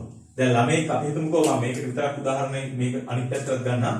ළමයික් හිතමුකෝ අපි මේ මෙයාගේ ප්‍රවේගයෙන් මේක අඩු කරා කියලා. එහෙමනම් නිව්ටන්ගේ පරීක්ෂණාත්මක නියමයේ ඒ ළමයාට එන්නේ v1 ඍණ v2. ඒ දෙන්නම ධන. දිශාව මේ පැත්තට තියෙන්නේ නේ. එතකොට සමානයි. ඍණ e වාරයක්. එතකොට මේකෙන් මේක අඩු කරන්න ඕන. එතකොට u1 ධන දිශාවට. එහෙනම් u1ෙන් අඩු වෙනවා මොකද්ද? u2. එතකොට u2 දිශාව මොකද්ද? u2 අඩු කරනකොට අඩු කරන්න ඕන අනිත් පැත්තට තියෙන නම් ඍණ u2 අඩු වෙන්න ඕන. එහෙනම් මේකෙන් අඩු වෙන්නේ ඍණ u2 අඩු වෙන්නේ. මේ විදිහට. මේ දෙකම එකයිනේ නේද? එතකොට බලන්න මේ දෙන්නගෙම ඍණ ලකුණක් මෙයාගේ මේක ඍණයි වෙලා මේක ධන වෙනවා. නේ? එතකොට මෙතන ධන වෙනවා. නේද? එතකොට මේකෙන් ඍණ ලකුණක් ගත්ත වැඩේ තමයි මෙතන වෙලා තියෙන්නේ. නේද? එතකොට මෙයාගේ ඍණ ලකුණක් ගත්තොත් මේක ධන වෙනවා, මෙතන ධන වෙනවා. එතකොට නේද? මේක එතකොට මෙතන ධන වෙනවා. මෙයාගේ ඍණ ලකුණක් ගත්තොත් මෙයාගේ පැත්ත මාරු වෙනවා. එතකොට ධන වෙනවා. නේද? එතකොට මේ සමීකරණය අපිට එනවා. හරි. හරි. එහෙමනම් මේ විදිහට අපිට මේ දෙකටම යොදා ගන්න පුළුවන්. ඕන පැත්තකින් දාන්න පුළුවන්. හරි. ගම්මිතා සංස්කෘතිය දැම්මොත් ගම්මිතා සංස්කෘති මූලධර්ම. ගම්මිතා සංස්කෘතිය දැම්මොත් එහෙම අපිට එනවා අපි කිව්වා දානොත් හැම වෙලාවෙම දාන්නේ පසුගම්මිතාවේනේ. ඒතකොට මේ පසුගම්මිතාවේ දෙකම ප්‍රවේගය එකම දිශාවට අපි දාන දිශාවටම තමයි. එහෙනම් මේ ගම්මිතාවයන් දෙකම ධන. ඒතකොට m1 v1 ධන m2 v2 සමානයි. පෙර ගම්මිතාවෙන් අපි ගන්නකොට පෙර ගම්මිතාවයන් තියෙන්නේ මේ දෙන්නගෙම ගත්තොත් එහෙම මේ m1 ප්‍රවේගයේ ධන දිශාවට අනික ඍණ. එහෙනම් අපිට එනවා m1 u1 ඒක ධන දිශාවටම තියෙන්නේ. අපි දාන දිශාවට. අනිත් එක අනිත් දිශාව නිසා ඍණ m2 u2 මෙන්න ගම්මිතා සංස්කෘතිය. හරි. අපි යමු එහෙනම් හතරවෙනි රූප සටහන. හතරවෙනි එක. හරි. හතරවෙනි එකත් අඳ ගමු. හතරවෙනි රූප සටහන.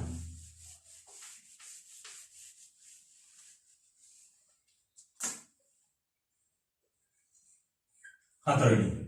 දැන් එතකොට අපි කතා කරා එකම දිශාවෙන් ඉඳලා ගැටිලා ඒ දිශාවටම යන වස්තුන්. ඊළඟට එකම දිශාවට ගිහිල්ලා ගැටිලා දෙපැත්තට යනවා කතා කරා. ඊළඟට මෙතෙන්දී අපි කතා කරා දෙපැත්තින් ඉඳලා ගැටිලා එකම දිශාවට චලිත වෙනවා. එහෙනම් අපිට තව ඉතුරුලා තියෙන්නේ දෙපැත්තින් ඉඳලා ගැටිලා දෙපැත්තට යන එක නේද? රයිට්. එහෙනම් මේ වස්තුන් දෙක මේ විදිහට දෙපැත්තින් ඉඳලා ආවා මේ විදිහට ගැටුණා. ගැටුමෙන් පස්සේ මේ දෙන්න යන්නේ දෙපැත්තට චලිත වෙනවා. මෙන්න හතරවන රූප සටහන. හරි. මේකටත් මට නිව්ටන්ගේ පරීක්ෂණාත්මක නියමය සහ ගම්මිතා සංස්කෘතිය දාලා දෙන්න.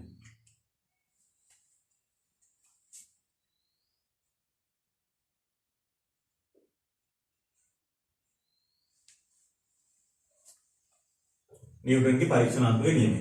right නිව්ටන්ගේ පරීක්ෂණාත්මක නියමයේදී හරි මම m2 ප්‍රවේගයෙන් m1 ප්‍රවේගය අඩු ගන්නවා. එතකොට v2න් අඩු වෙනවා v1 ගත්තොත් මෙයාගේ දිශාව මම දාපු දිශාවට මේ අනිත් පැත්තට එන ඍණ v1 එකක් අඩු වෙන්නේ නේද? ඍණ v1 එකක්. එතකොට මේක ඕගොල්ලන්ට ගණන් වලදී දානොත් කෙලින්ම ධන v1 කියලා දාන්න පුළුවන්. තේරෙනවද? මම මේ දාන විදිහට පැහැදිලි කරන්න ඕන නිසා විතරයි මේක මේ විදිහට ගත්තේ. හරි. සමානයි. එතකොට පෙර ප්‍රවේග වෙනස ඒක ඍණ e ගෙන් ගුණ වෙන්න ඕනේ. ඍණ e වාරය මම අඩු කර m2 ප්‍රවේගයෙන්. එතකොට m2 ප්‍රවේගයෙන් m1 අඩු ගන්න ඕන. එතකොට m2 ප්‍රවේගය තියෙන්නේ ඍණ අනිත් පැත්තට. එහෙනම් ඍණ v2කින් u2කින් අඩු ගන්න ඕනේ. ඍණ u2කින් අඩු වෙනවා u1 ධන දිශාවට තියෙන්නේ. එhmenan අඩු වෙනවා u1. මෙන්න නිව්ටන්ගේ පරීක්ෂණාත්මක නියමය දැන්. ගම්මිතා සංස්කෘති මූලධර්ම. ගම්මිතාවේ දැම්මොත් එහෙම ගම්මිතාවේ පසු ගම්මිතාවේ අපි මුලට දැම්මනේ. පසු ගම්මිතාවේ ගත්තොත් මෙයාගේ ගම්මිතාව ඍණ දිශාවට තියෙන්නේ නම් ඍණ ගම්මිතා සංස්කෘතිය මම මේ දිශාවටම දාන්නේ. ඍණ m1 v1 m2 ප්‍රවේගයේ ධන දිශාවට තියෙනවානේ. ධන m2 v2 සමානයි. එතකොට m1 පෙර ගම්මිතාවේ අපි ධන දිශාවට තියෙන්නේ m1 u1 m2 ගම්මිතාවේ ඍණ දිශාව ඍණ m2 u2 එහෙනම් මෙන්න ගම්මිතා සංස්කෘතිය. right හරි. එතකොට මේ වෙනකොට අපි කතා කරා වස්තුන් දෙකක් එකම දිශාවට චලිත වෙලා ගැටිලා ගැටුවෙන් පස්සේ ඒ දිශාවටම චලිත වෙන වස්තුන් ගැන කතා කරා. එතකොට වස්තුන් දෙක එකම දිශාවට චලිත වෙලා ගැටුවෙන් පස්සේ විරුද්ධ දිශාවට චලිත වෙනවා කතා කරා. ඊළඟට අපි කතා කරා වස්තුන් දෙක දෙපැත්තේ ඉඳලා ගැටිලා එකම දිශාවට චලිත වෙනවා. ඊළඟට තව එකක් ගත්තා අපි වස්තුන් දෙක දෙපැත්තේ ඉඳලා ඇවිල්ලා ගැටිනවා. ගැටුණාට පස්සේ ගැටුවෙන් පසු මේක ආපහු දෙපැත්තට විරුද්ධ දිශාවලටම චලිත වෙනවා. right. එතකොට මේ වස්තුන් දෙක චලිත වෙලා ඇවිල්ලා ගැටෙන්න පුළුවන් සියලුම ආකාර ටික තමයි මෙතන ගත්තේ. ඊළඟට පස්වෙනි රූප සටහන. පස්වෙනි එකත් අඳ ගන්න.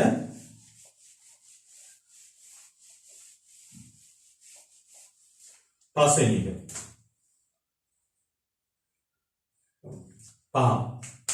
පස්වෙනි රූප සටහනේ තියෙන්නේ මේ විදිහේ. වස්තුවක් එනවා m ස්කන්ධයක්. m ස්කන්ධයක් ඇවිල්ලා බිත්තියක හැප්පෙන්නේ. මේක බිත්තියක්. බිත්තිය හැප්පෙනවා ඊට පස්සේ ඒක විරුද්ධ දිශාවට යනවා. ඒතකොට මෙයා එන්නේ u ප්‍රවේගයෙන් කියලා හිතමු. ගැටෙනවා. ගැටුවෙන් පස්සේ මෙයා v ප්‍රවේගයෙන් යනවා. බිත්තියක් සමග ගැටෙන්නේ. ගැටලා යනවා.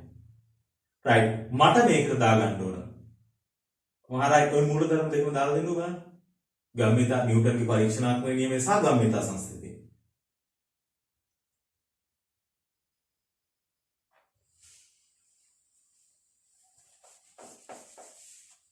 හරි එහෙනම් මම යදන්නම්. එතකොට නිව්ටන්ගේ පරීක්ෂණාත්මක නියමය මම මේ දිශාවට දාන්නම්කෝ නිව්ටන්ගේ පරීක්ෂණාත්මක නියමය. එතකොට නිව්ටන්ගේ පරීක්ෂණාත්මක නියමය දානකොට වස්තුන් දෙකක් තියෙනවනේ දැන් අපි කතා කරන්නේ නේද? වස්තුන් දෙකක් නැහැ. නේද? වස්තුන් දෙකක් නැහැ. අපි මෙතන ගැටුමට මේ ගැටුමටත් ගැටුමක් වෙන්නේ ගැටුමට ප්‍රත්‍යගත සංගුණිකේ ඊමයි මම මේ කතා කරපු හැම එකම ඊ කියලා අරගෙන තමයි උදාහරණ ටික කතා කරේ. හරි. එතකොට දැන් මෙතන අපි එහෙනම් අපිට හිතන්න පුළුවන් එක වස්තුවක් කියලා මෙයා බිත්තිය. බිත්තිය තමයි එක වස්තුවක්. එතකොට බිත්තියේ ගැටුමට පෙර ප්‍රවේගයක් තිබුණාද? නැහැ. ගැටුමෙන් පස්සේ ප්‍රවේගයක් තිබුණාද බිත්තියට? බිත්තියට බෝලයකින් ගියම බිත්තිය චලිත වෙන්නේ නැහැ නේද? එහෙනම් මේ අවස්ථා දෙකේදී බිත්තියේ ප්‍රවේගය බිඳුවයි. එහෙමනම් ළමෙන්ට ඒ විදිහට හිතලා මේක යොදාගත්තොත් ලියන්න පුළුවන් නිව්ටන්ගේ පරීක්ෂණාත්මක නියමය. මම බිත්තියේ ප්‍රවේගය මෙතන බිඳුවයි මෙයාගේ ප්‍රවේගය බිඳුවයි ගැටුමට පෙරත් බිඳුවයි. එහෙනම් බිත්තියේ ප්‍රවේගය මේක අඩු කරන්න. එතකොට බිඳුව ඍණ v කියලා එන්නේ. සමානයි නේද? මෙයාගේ ප්‍රවේගය v. එතකොට සමානයි ඍණ e වාරයක් පෙර ප්‍රවේගය. එතකොට පෙර ප්‍රවේගයක් ගත්තොත් මම බිත්තියෙන් අඩු කර එහෙනම් බිත්තියේ ප්‍රවේගය බිඳුවයි. බිඳුවෙන් අඩු වෙන්න ඕන මේක u. එතකොට මෙතන මේක වැරදි මම දාලා තියෙනවා නේ. මොකද්ද වැරද්ද? බිඳුව බිත්තියේ ප්‍රවේගයෙන් අඩු වෙන්න ඕන මෙයාගේ ප්‍රවේගය. මෙයාගේ ප්‍රවේගයේ දිශාව අනිත් පැත්තට. එහෙනම් බිඳුවෙන් අඩු වෙන්න ඕන ඍණ v එකක් නේ. එහෙනම් මෙතන එන්න ඕන මොකද්ද? බිඳුව ඍණ v එන්න ඕන. බිඳුවෙන් අඩු වෙනවා v ගේ දිශාව අනිත් පැත්ත නිසා ඍණ v අඩු වෙනවා. එතකොට ඍණ e වාරයක් පෙර ප්‍රවේගය. බිත්තියේ ප්‍රවේගයේ බිඳුවයි. එතකොට ඒක දිශාවක් නැහැ නේ. බිඳුවෙන් අඩු වෙනවා u. u ගේ දිශාව ධන. එහෙනම් බිඳුවෙන් අඩු වෙනවා ධන u එක. එහෙනම් මේක සුළු වුණොත් වෙනවා මේකයි ගුණ වුණාම v සමානයි e u කියලා. කෙලින්ම අපිට ඕක යොදා ගන්න පුළුවන්. බිත්තියක් එක්ක වගේ ගැටෙනවා නම් v සමානයි e u කියලා කෙලින්ම දා ගන්න පුළුවන්. මොකද මේක ආපස්සට එන්නේ. ආපස්සට එනකොට ප්‍රවේගය අඩු වෙනවා නේද? එතකොට පෙර ප්‍රවේගය e ගෙන් ගුණ වුණාම ඒ ප්‍රවේගයෙන් තමයි මෙයා ආපස්සට එන්නේ. එතකොට v සමානයි e u කියලා එකවරම දා ගන්න පුළුවන්. මොකද බිත්තියක් වගේ වස්තුවක් එක්ක ගැටෙනවා මෙයා අනිවාර්යයෙන්ම අනිත් පැත්තට තමයි එන්නේ. එතකොට කෙලින්ම මේ පැත්තට ප්‍රවේගය v මේ u මේක v එහෙනම් v සමානයි eu. e භාග සංඛ්‍යාවක් නිසා භාග සංඛ්‍යාවකින් පෙර ප්‍රවේගය වැඩි වුණාම මේ පසු ප්‍රවේගයට සමාන වෙනවා. ශක්ති හානිකුත් වෙන නිසා මේ ආපස්සට වෙන ප්‍රවේගය වෙනස් වෙනවා නේ. අඩු වෙනවා. එතකොට ඒක මේ භාග සංඛ්‍යාව e කින් වැඩි වුණාම ඒ අගේ සමානයි මේ පැත්තේ වෙන ප්‍රවේගයට. එතකොට මේක කෙලින් මේ විදිහට දාන්න පුළුවන්. නැත්නම් ඒක අමතකයි නම් මේ විදිහට බිත්තියේ ප්‍රවේගය බිඳුවයි කියලා හිතාගෙන මේ විදිහට දැම්මොත් ඒත් හරියට වෙනවා. හරි. ගම්මිතාවේ දැම්මද? ගම්මිතා සංස්ථිතිය right. ගම්මිතාවේ සංස්ථිතිකද? ගම්මිතාවේ සංස්ථිතිකද? ගම්මිතාවේ සංස්ථිතික නෑ. ඇයි? බිත්තිය. ඒතකොට මේ බිත්තිය මේකයි පද්ධතියම ගත්තොත් ගම්මිතාවේ සංස්ථිතික වෙනවා. එහෙම කියන්න පුළුවන්. දැන් ඔයගොල්ලෝ හිතන්න මෙතන බිත්තිය වෙනකොට මම ලොකු ලීයක්, ගාක් ලොකු ලීයක් කියලා හිතවලා තියෙනවා. ඒ වුණාට ඒක හිතවලා තියෙන්නේ බිම නෙවෙයි. මෙතන සුමට පොළොව. මත මෙහෙම හිතවලා තියෙනවා. එතකොට මේක ඇවිල්ලා ගැටුණොත් මොකද වෙන්නේ මේකේ? මේක කොච්චර විශාල වුණත් සුමට තියෙන නිසා මේක චලිත වෙනවා නේද? ඒතකොට බිත්තිය චලිත වෙන්නේ මේ බිත්තිය තනිකරම යාගේ බලයෙන් යොදාගෙනද චලිත නොවි ඉන්නේ. නෑ නේද? මෙයා පොළොවේ තියෙන පොළොවත් එක්ක අනිත් වස්තුන් එක්ක තියෙන සම්බන්ධතාවත් එක්ක තමයි මෙයා චලිත වෙන්නේ නැත්තේ. ඒතකොට මෙයා මත බාහිර බල ක්‍රියා කරනවා. නේද? ඒතකොට ඒක පද්ධතියක් විදිහට ගන්න බෑ අපිට. ඒතකොට මේකේ පද්ධතිය කොතෙන්ද වෙන් කරන්නේ කියන ප්‍රශ්නයක් එනවා. නේද? ඒතකොට මෙතන බාහිර බල ක්‍රියා කරන නිසා අපිට ගන්න බෑ. ඒතකොට මේ වස්තුව මත තනිකරම මෙයා විතරක් සලකලා ගම්මිතාවේ දාන්න බෑ. මොකද මෙයාගේ ගැටුමේදී මේ පැත්තට i කියන ආවේගයක් එනවා මෙයා මත. ඒතකොට අපිට ඒ නිසා ඒකට මතත් බාහිර බලයක් ක්‍රියා කරනවා. ඒතකොට ඒක මේ කැපිලා යන්නේ නැහැ. මොකද ඒක කැපෙන්න මේ i එන්නේ නැති නිසා. මෙතන i තියෙනවා. ඒ වුණාට අපිට ඒක පද්ධතියක් විදිහට ගන්න බැරි නිසා. ඒතකොට මේ වගේ අවස්ථාවක අපිට ගම්මිතාවේ දාන්න බෑ. ඒ වුණාට අපිට ප්‍රශ්නයක් නැහැ. මොකද මෙතෙන්දී මේ ප්‍රවේගය දන්නවා නම් e දන්නවා නම් අපිට එක ප්‍රවේගයනේ යවෙන්නේ නොදන්නා ප්‍රවේගය. මොකද මෙයා චලිත වෙන්නේ නැහැ. ඒතකොට එකට එක සමීකරණයම මේක හම් වෙනවා අපිට. හොයාගන්න පුළුවන්. right. එහෙනම් මෙන්න ගැටුම් වලදී වෙන්න පුළුවන් සියලුම අවස්ථා ටික. සියලුම අවස්ථා ටික තමයි අපි මේ කතා කරගෙන ගියේ. right. එහෙනම් මේ තමයි ගැටුම් වල තියෙන මුළු තියරි කොටස් ටික මම කතා කරේ. ගැටුම් වල තියෙන. right. එහෙනම් අපි මේකේ ගණන් කීපයකට යමු. අපි සරල උදාහරණයක් ගමු ගැටුම් වලට. ටියුට් එකේ 15 වෙනි ගාන. 15 වෙනි ගාන ගැටුම. හරි. ඉතින් මේ ගාන කියලා තියෙන්නේ 15 වෙනි ගැටලුව. හරි. කියලා තියෙන්නේ ස්කන්ධයේ පිළිවෙලින් m හා 2m වූ a හා b අංශු දෙක එකම u ප්‍රවේගයෙන් ප්‍රතිවිරුද්ධ දිශාවට චලනය වීමෙන් සරලව ගැටේ. එතකොට මේ ගැටුම සිද්ධ වෙන්නේ ස්කන්ධයේ m හා 2m අනිත් ස්කන්ධය 2යි. 2යි.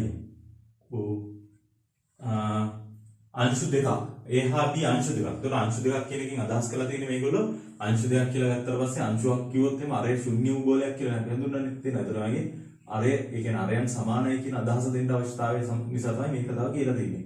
හරි. මේ විදිහට එකම ප්‍රවේගයේ ප්‍රතිවිරුද්ධ දිශාවට එකම u ප්‍රවේගයෙන්. එහෙමනම් මෙයක් u වලින් මෙහෙට ආවා. මේකත් මේ දිශාවට ආවනේ. එකම u ප්‍රවේගයෙන් ප්‍රතිවිරුද්ධ දිශාවට චලන වෙලා ගැටෙනවා. ඊළඟ ගාන කියන්නේ ගැටුම නිසා B ගෝලයේ නිශ්චලතාවයටපත් වෙනවා. ගැටුමෙන් B ගෝලයේ නිශ්චලතාවයටපත් වෙනවා. එතකොට ගෝල දෙක A හා B A වල ස්කන්ධය M B වල ස්කන්ධය තමයි 2යි වෙන්නේ. එතකොට B ගෝලයේ නිශ්චලතාවයටපත් වේ නම් E සමානයි භාගයේ බව පෙන්වන්නේ. එතකොට ගැටුමෙන් පස්සේ අපි ගමු. එතකොට ගැටුමෙන් පසු මේ ප්‍රවේගය. එතකොට මේක අපිට මේ දිශාවටද මේ දිශාවටද කැමති දිශාවක් ගන්න පුළුවන්. හරි මම මෙහෙම ගන්නම්කෝ. මෙහෙට V1යි මෙයා V2කින් චලිත වෙනවා කියලා. එතකොට ඇත්තට මෙයාගේ ගම්ම්‍යතාවය වැඩි නිසා මේක ස්කන්ධය 2යි. මෙයාගේ ගම්ම්‍යතාවය වැඩි නිසා මේ වස්තුව ඇත්තටම චලිත වෙන්නේ මේ පැත්තට. මේ පැත්ත තමයි චලිත වෙන්න ඕන. right මේක නිශ්චලතාවයටපත් වේ නම් කියලා කියනවා. එතකොට V2 බිඳුවයි නේද? පත් වේ නම් කියලා දීලා තියෙනවා. එතකොට මෙයාගේ ප්‍රවේගය බිඳුවයි. මේකේ ඕනනම් ලියන්න මේකේ ප්‍රවේගය බිඳුවයි කියලා කෙලිම ගන්න පුළුවන්. right එහෙමනම් මේගොල්ලෝ E සමානයි භාගයේ බව පෙන්වන්න කියලා කියන්නේ. right අපිට එහෙමනම් මේකට දාන්න පුළුවන් මෙතන නොදන්නා පද. එතකොට E කියන කෙනා ඉන්නවා. ඒ වගේම මේ V එකක් ඉන්නවා. එතකොට මේ දෙකෙන්ම තමයි හොයලා ගන්න වෙන්නේ. එහෙනම් සමීකරණ දෙකටම යන්න සිදු වෙනවා. right එහෙනම් අපි මේකට දාමු නිව්ටන්ගේ පරීක්ෂණාත්මක නියමය. නිව්ටන්ගේ පරීක්ෂණාත්මක නියමය. right එතකොට මම මේ පැත්තම ගන්නවා කිව්වා අපිට අවබෝධයක් තියෙනවා නේද? ගැටුමින් පස්සේ මේක මෙහෙට එනවා කියලා. එතකොට V කියලා දාන්නකො V1 V2 කියලා දාන්න අවශ්‍යතාවයකුත් නැහැ. V කියලාම කෙලින්ම ගන්නවා. මොකද මෙයාගේ ප්‍රවේගය බිඳුවයි නේද? right නිව්ටන්ගේ පරීක්ෂණාත්මක නියමය අපි දානවා. එතකොට නිව්ටන්ගේ පරීක්ෂණාත්මක නියමය දානකොට මම මුලින්ම මෙයාගෙන් මේක අඩු කරනවා. එතකොට බිඳුවෙන් අඩු වෙනවා මොකද්ද? V තියෙන අනිත් පැත්තට ඍණ V. එතකොට මේක නිකම්ම ධන V වෙනවා. එතකොට මේ බිඳුව ලියන්න අවශ්‍යත් නැහැ. ධන V සමානයි කියලාම යොදා ගන්න පුළුවන්. V සමානයි. එතකොට අපිට මෙයාගේ ගැටුමට ප්‍රත්‍යයගත සංගුණික අපි E කියලා දීලා තියෙනවා මේගොල්ලෝ නේද? නෑනේ E භාගයේ බව පෙන්නන්න කියලා තියෙන්නේ. ප්‍රත්‍යයගත සංගුණික E කියලා කියනවා ඒගොල්ලෝ. E සමානයි අපිට එනවා මම මේකෙන් මේ ප්‍රවේගය අඩු කරගෙන මෙයාගෙන් මේ ප්‍රවේගය අඩු වෙන්න ඕන. එහෙමනම් ඍණ E වාරයක් මෙයාගේ ප්‍රවේගය ඍණ U නේ. අනිත් පැත්තට තියෙන ඍණ U ගෙන් අඩු වෙනවා. මම මේකෙන් මේක අඩු කරපු නිසා මෙයාගෙන් මේක අඩු වෙන්න ඕන. B ගෙන් A ගේ ප්‍රවේගය. එතකොට මේ V එක ධන V. එතකොට අඩු වෙනවා ධන U. ධන U එකක් අඩු වෙනවා. එහෙමනම් අපිට මෙතනින් එනවා V සමානයි මෙතන ඍණ 2යි m. ඒක ඍණ E ගෙන් වැඩි වුණාම ඍණ 2යි m 2යි m නෙවෙයි 2යි u 2යි e u කියලා එනවානේ. ධන 2ක් eu වෙනවා. මොකද මෙතනින් ඉන්නේ ඍණ 2ක් u. ඍණ 2ක් u මෙතන ඍණ e ගෙන් වැඩි වුණාම ඍණ 2ක් eu කියලා එනවා. මෙන්න අපිට ආව එක සමීකරණයක්. එකක් ආවා. ඊළඟට අපිට මේකට ආය දාන්න පුළුවන් මොකද්ද? ගම්ම්‍යතා සංස්ථಿತಿ මූලධර්මය. ගම්ම්‍යතාවයත් මම මේ දිශාවටම දානවා. එතකොට මම පසු එක මම ගණන් හදන්න ලේසි වෙන්න කියලා පසු එක මුලින් දැම්මනේ. එතකොට මෙයාගේ ගම්ම්‍යතාවය. ඒක ගත්තොත් අනිත් පැත්තට තියෙන්නේ ඍණ mv ගම්ම්‍යතාවය සමානයි. එතකොට මේ දිශාවට මම දාපු නිසා මෙයාගේ දාන්න නේද? mu ඍණ 2යි m ස්කන්ධයක අනිත් පැත්තට u. එහෙමනම් මෙතනින් m කැපිලා යනවා. මේ හැම එකෙම m තියෙනවා. m කැපෙනවා. එතකොට මෙතනින් මට එනවා ඍණ v සමානයි. ඍණ u ගෙන් අඩු වෙනවා 2u. එතකොට ඍණ u එකක් එන්නේ. ඍණ u. එහෙනම් ඍණයි කැපිලා යනවා. v සමානයි u කියලා එන්නේ. එතකොට අපිට v ගාගේ මෙතෙන් ආදේශ කරලා ගන්නත් පුළුවන්. නැත්නම් v සමානයි u. එතකොට මෙතන v වෙනුවට eu කියලා ආදේශ කරලා අංකයෙන්. එහෙනම් මම මෙතන දානවා 2eu. 2eu සමානයි u. ඍණ ලකුණු කැපුණා. එහෙමනම් u ට u කැපිලා යනවා. එහෙනම් e සමානයි අපිට එනවා මෙතනින් e වලගේ සමානයි භාගය. ගාන කියන්නේ e සමානයි භාගයේ බව පෙන්වන්න. e නියතයක්. ඒකට ඒකක් නැහැ. e සමානයි භාගය. right. බව පෙන්වන්න. චාලක ශක්ති හානිය මේ බවද පෙන්වන්න කියලා කියනවා. එහෙනම් චාලක ශක්ති හානිය. චාලක ශක්ති හානිය අපි ගන්න පුළුවන්. එතකොට චාලක ශක්ති හානිය අපිට එනවා කොහොමද? චාලක ශක්ති හානිය. චාලක ශක්ති හානියක් කියලා තියෙන චාලක ශක්තිය. ඒතර වැඩි චාලක ශක්තියක් තිබ්බ කොයි අවස්ථාවේදීද? මුලදී නේද? මොකද ගැටුමින් පස්සේ ශක්ති හානියක් වෙනවනේ. ඒතර මේකේ විභව ශක්ති හානියක් වෙන්නේ නැහැ. අපි දන්නේ මේකේ තියෙන විභව ශක්තිය චාලක ශක්තිය නේද? ඒතර මේ එකම විභවයේ තියෙන එකම මට්ටමේ තියෙන. එහෙනම් වෙලා තියෙන චාලක ශක්ති හානියක් වෙලා තියෙන හානියක් විදිහට. ශක්තිය හානියෙන් තියෙන චාලක ශක්තිය. එතකොට පෙර චාලක ශක්තියෙන් එහෙනම් ගැටුමේ පසු චාලක ශක්තිය අඩු කරන්න ඕනේ නේද? එහෙනම් චාලක ශක්තිය හානිය කියන්නේ පෙර චාලක ශක්තිය. පෙර මේ අර්ථප්‍රත්‍ය චාලක ශක්තිය ගත්තම අපි දන්නවා චාලක ශක්තිය කියන්නේ දෛශිකයක් නෙමෙයි. දිශාවක් සම්බන්ධ වෙන්නේ නැහැ. එතකොට මේ ඒට තිබුණා භාගයයි m u වර්ගයක්. එයාගේ ප්‍රවේගය. ධන මෙතන තිබුණා භාගයක් ස්කන්ධයගේ 2m u වර්ගයක් නේද? u වර්ගයක්. මේකෙන් අඩු වෙන්න ඕන පසු චාලක ශක්තිය. ඒතර පසු චාලක ශක්තියක් තියෙනවා භාගයයි ස්කන්ධයේ m v වර්ගයක්. ඒතර භාගයේ m v වර්ගය අඩු වෙන්න ඕන. එහෙමනම් මේ ඔක්කොම භාගයයි m තියෙන අපිට ඕනම් භාගයයි m එක පිටට ගන්න පුළුවන්. පොදුවේ භාගයයි m ගත්තොත් එහෙම අපිට මෙතනින් තියෙනවා u වර්ගය. නේද? මේගොල්ලෝ කියන්නේ චාලක ශක්තිය හානිය mu වර්ගය බව පෙන්වන්න. ඒතකොට මෙතන තියෙනවා ධන 2m u වර්ගයක් තියෙනවා නේ. 2m u වර්ගයක්. මේකෙන් අඩු වෙනවා v වර්ගයක්. v සමානයි u කියන එක අපිට මෙතන ආවා. එහෙනම් මට v වෙනුවට දාන්න පුළුවන් u. ඒතකොට u වර්ගය. එහෙනම් u වර්ගයේ u වර්ගයේ සුළු වෙලා යනවා. එහෙනම් අපිට ඉන්නේ භාගයක් වාරයක් 2m u වර්ගයක්. එහෙනම් දෙකට දෙකක් කැපිලා ගියාම mu වර්ගය කියලා එනවා. චාලක ශක්තිය හානිය. චාලක ශක්තිය හානිය. ශක්තිය එකකේ ජූල් වලින් එන්නේ. හරි. භාගයක් m u වර්ගය කියලා ආවා. ඊළඟ ගැටලුව අපි ගමු 55 වෙනි ගාන. 55 වෙනි ගාන. 55 වෙනි ගාන කියන්නේ ඔයගොල්ලන්ගේ මොඩල් පේපර් එකේ දීලා තියෙන ගාන. ගම් බලන්න කියලා හදන්න.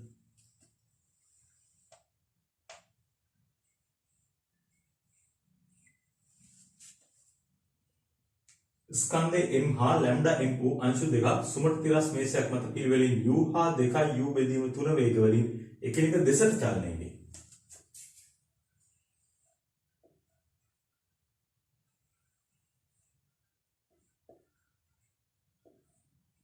පිළිවෙලින් u හා ලැම්ඩා m කියන එක නම් 2u බෙදීම 3 වේගයෙන් එකිනෙක දෙසට චලනය වෙනවා කියලා කියන්නේ නේද? right. ඒවායේ සරල ගැටුමෙන් අනතුරුව අංශු සමාන u බෙදීම 2 වේග වලින් එකිනෙකින් ඉවතට චලනය වෙන බව දී ඇත. එතකොට මේ වගේ ගැටුවෙන් පස්සේ අංශු සමාන u බෙදීම 2 ප්‍රවේග වලින් එකිනෙකින් ඉවතට චලනය වෙන බව දී ඇත. එකිනෙකින් ඉවතට චලනය වෙනවා. right. මේගොල්ලෝ කියනවා ගානේ මොකද්ද? ප්‍රත්‍යාගත සංගුණිකයේ 3 බෙදීම 5 බවත් ලැම්ඩා හියගේ 9 බෙදීම 7 බවත් පෙන්වන්න. හරිනේ. නොදන්නා පද දෙකක් තියෙනවා නේද? right. එතකොට මේකට ප්‍රත්‍යාගත සංගුණිකේ මම e කියලා ගන්නම් ගැටුමට. ප්‍රත්‍යාගත සංගුණිකේ. හරි. එහෙනම් අපිට මේකට මොකක්ද දාන්න පුළුවන්? නිව්ටන්ගේ පරීක්ෂණාත්මක නියමය යොදන්න පුළුවන් නේද? right. ඒක මම මේ දිශාවට යොදනවා. මෙයාගේ ලැම්ඩා n ප්‍රවේගයෙන් මම අනිත් ප්‍රවේගය අඩු කරන්නම්කෝ. එතකොට ලැම්ඩා n ප්‍රවේගයේ තියෙනවා u බෙදීම 2. මේකෙන් අඩු වෙනවා මොකද්ද? මේ ප්‍රවේගය. එතකොට මේ ප්‍රවේගයේ තියෙන දිශාව අනිත් පැත්ත. එහෙනම් අඩු වෙන්නේ ඍණ u බෙදීම 2. එතකොට අපිට කෙලින්ම ඍණ u නිසා මේක ධන වෙන නිසා අපිට කෙලින්ම ධන u බෙදීම 2යි කියලාම දාන්න පුළුවන්. ධන u බෙදීම 2. හේතුව මේකෙන් අඩු වෙනවා මේක. එතකොට අඩු වෙනවා ඍණ u බෙදීම 2. එතකොට ඍණ නිසා ධන වෙනවා. සමානයි ප්‍රත්‍යාගත සංගුණික අපි දන්න එක අපි ඍණ e කියලා ගත්තේ. එතකොට ඍණ e වාරයක් පෙර ප්‍රවේගය. එතකොට මේකෙන් මේක තමයි අඩු ගන්න වෙන්නේ. මොකද මම මුලින් ගත්තේ මෙයාගේ. එතකොට මේ වස්තුවේ ප්‍රවේගය ඍණ 2u බෙදීම 3ෙන් අඩු වෙන්න ඕන. මොකද්ද? මේ u එක ධන. එහෙනම් ධන u එකක් අඩු වෙනවා. මේ විදිහට එන්නේ. right. එහෙමනම් මේ ඔක්කොටම u දිනා u කැපිලා යනවා. නැත්නම් අපි කෙලින් මේක ගන්නවා u බෙදීම 2 ධන u බෙදීම 2 කියන්නේ u නේද? u සමානයි. එතකොට මෙතනින් එනවා 3ක් ඍණ 3u ඍණ 2u. එතකොට ඔක්කොම ඍණ 5යි. එතකොට 5u බෙදීම 3ක් වෙනවා ඍණ. එතකොට මේ ඍණත් එක්ක වැඩිනවම ධන වෙනවා. එතකොට වාරයක් e තියෙන්නේ නේ. e. එහෙමනම් u ට u කැපිලා යනවා. e ගියගේ අපිට එනවා e සමානයි 3 බෙදීම 5. එතකොට ගානෙත් දීලා තිනවා ඔව් e සමානයි 3 බෙදීම 5 බව වෙන්නන්න තියෙන්නේ. right. ඊළඟට මේගොල්ලෝ කියනවා ලැම්ඩා හියගේ සරණ. එහෙනම් ලැම්ඩා හොයන්නත් යන්නේ ගම්මිතා සංස්ථිතිය නේද? right. අපි එහෙනම් එකක් දාලා ගමු. ගම්මිතා සංස්ථිති මූල ධර්ම මේ දිශාවට. ඒතර ගම්මිතාවේ දැම්මොත් right. ගම්මිතාවේ මම මේ වස්තු දෙකේ ගන්නම් මේ පැත්තට ගත්තොත් එහෙම මෙයා පළවෙනි එක m ගේ මම පසු ගම්මිතාවේ සමානයි පෙර ගම්මිතාවේ කියලා දැන් මේක නම් එහෙම අවශ්‍ය නැහැ මොකද මේකේ ප්‍රවේග හොයන්න නැහැ රයිට් ඒ කමන්න ඒ විදිහටම දාගෙන යමු ඒතකොට මෙයාගේ ගම්මිතාවේ ගත්තොත් එහෙම ස්කන්ධයේ m ප්‍රවේගය අනිත් පැත්තට තියෙනවා ඒතකොට මේක ඍණ m u බෙදීම දෙකක් ඉන්නේ නේ ඒතකොට මේක එනවා ඒක ධන දිශාවට ඒතකොට ධන දෙක ලැම්ඩා m මෙයාගේ ස්කන්ධයේ ලැම්ඩා m වාරයක් u බෙදීම දෙකයි ඒක ධන දිශාවට සමානයි පෙර ගම්මිතාවෙන් අපිට තිබුණා මේ වස්තුවේ ගත්තොත් එහෙනම් මේක ධන නේද? ධන m u. අනිත් එක අනිත් පැත්තට තියෙන. ඒතකොට ඒක ඍණ ලැම්ඩා m වාරයක් 2 u බෙදීම 3යි. හරි. එහෙමනම් අපිට එතනින් m කැපිලා යනවා. m ඉවත් වෙනවා. හරි. ලැම්ඩා ගියගේ හොයන්න තියෙන්නේ. u කැපිලා යනවා නේද? u පොදුයි කැපිලා යනවා. එහෙමනම් අපිට එනවා මෙතනින් right මේක පැහැදිලි වෙන්න මම ලියාගෙන ඉන්නම්කෝ ඍණ භාගයක් තියෙනවා. ඍණ භාගය ධන ලැම්ඩා බෙදීම දෙකක් තියෙනවා. සමානයි. මේ පැත්තේ කැපුණාම එකක් තියෙන්නේ. 1 ඍණ 2යි ලැම්ඩා බෙදීම 3ක් තියෙන්නේ. එහෙනම් ලැම්ඩා පද එක පැත්තකට ගන්න බලන්න. ලැම්ඩා ගත්තොත් එහෙම ලැම්ඩා බෙදීම 2 ධන 2යි ලැම්ඩා බෙදීම 3. එහෙම නැත්නම් අපිට මේක ඕන නම් 6න් වැඩි කරගෙන යන්නත් පුළුවන් බෙදීම පද කැපිලා යන්න.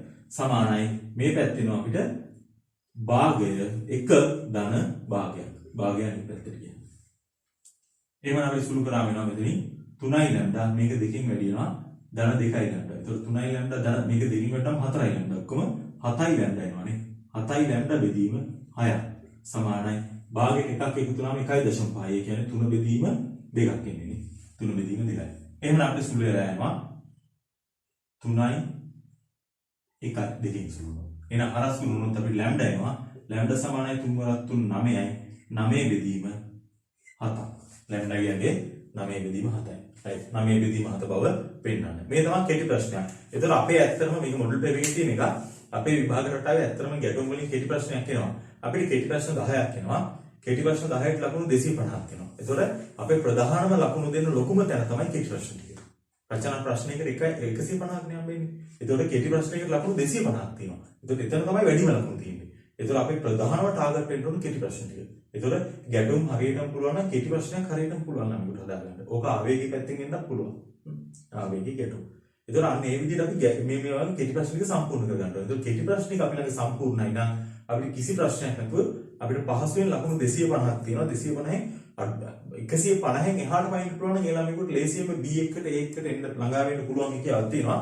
200 වගේ කිට්ටුවට එන්න පුළුවන් නම් A1කට ලේසියෙම යන්න පුළුවන්. ඒතර මේ කෙටි ප්‍රශ්න අපි දන්නවා එන්නේ මොන පාඩම් වලින්ද කියලා. ඒවට හරියටම සෙට් වෙන්න ඕනේ. හරි. එහෙමනම් අපි තවත් ගැටලුවක් ගමු. right. අපි ගමු 2018 ගාන. 2018 54 වෙනි ගාන.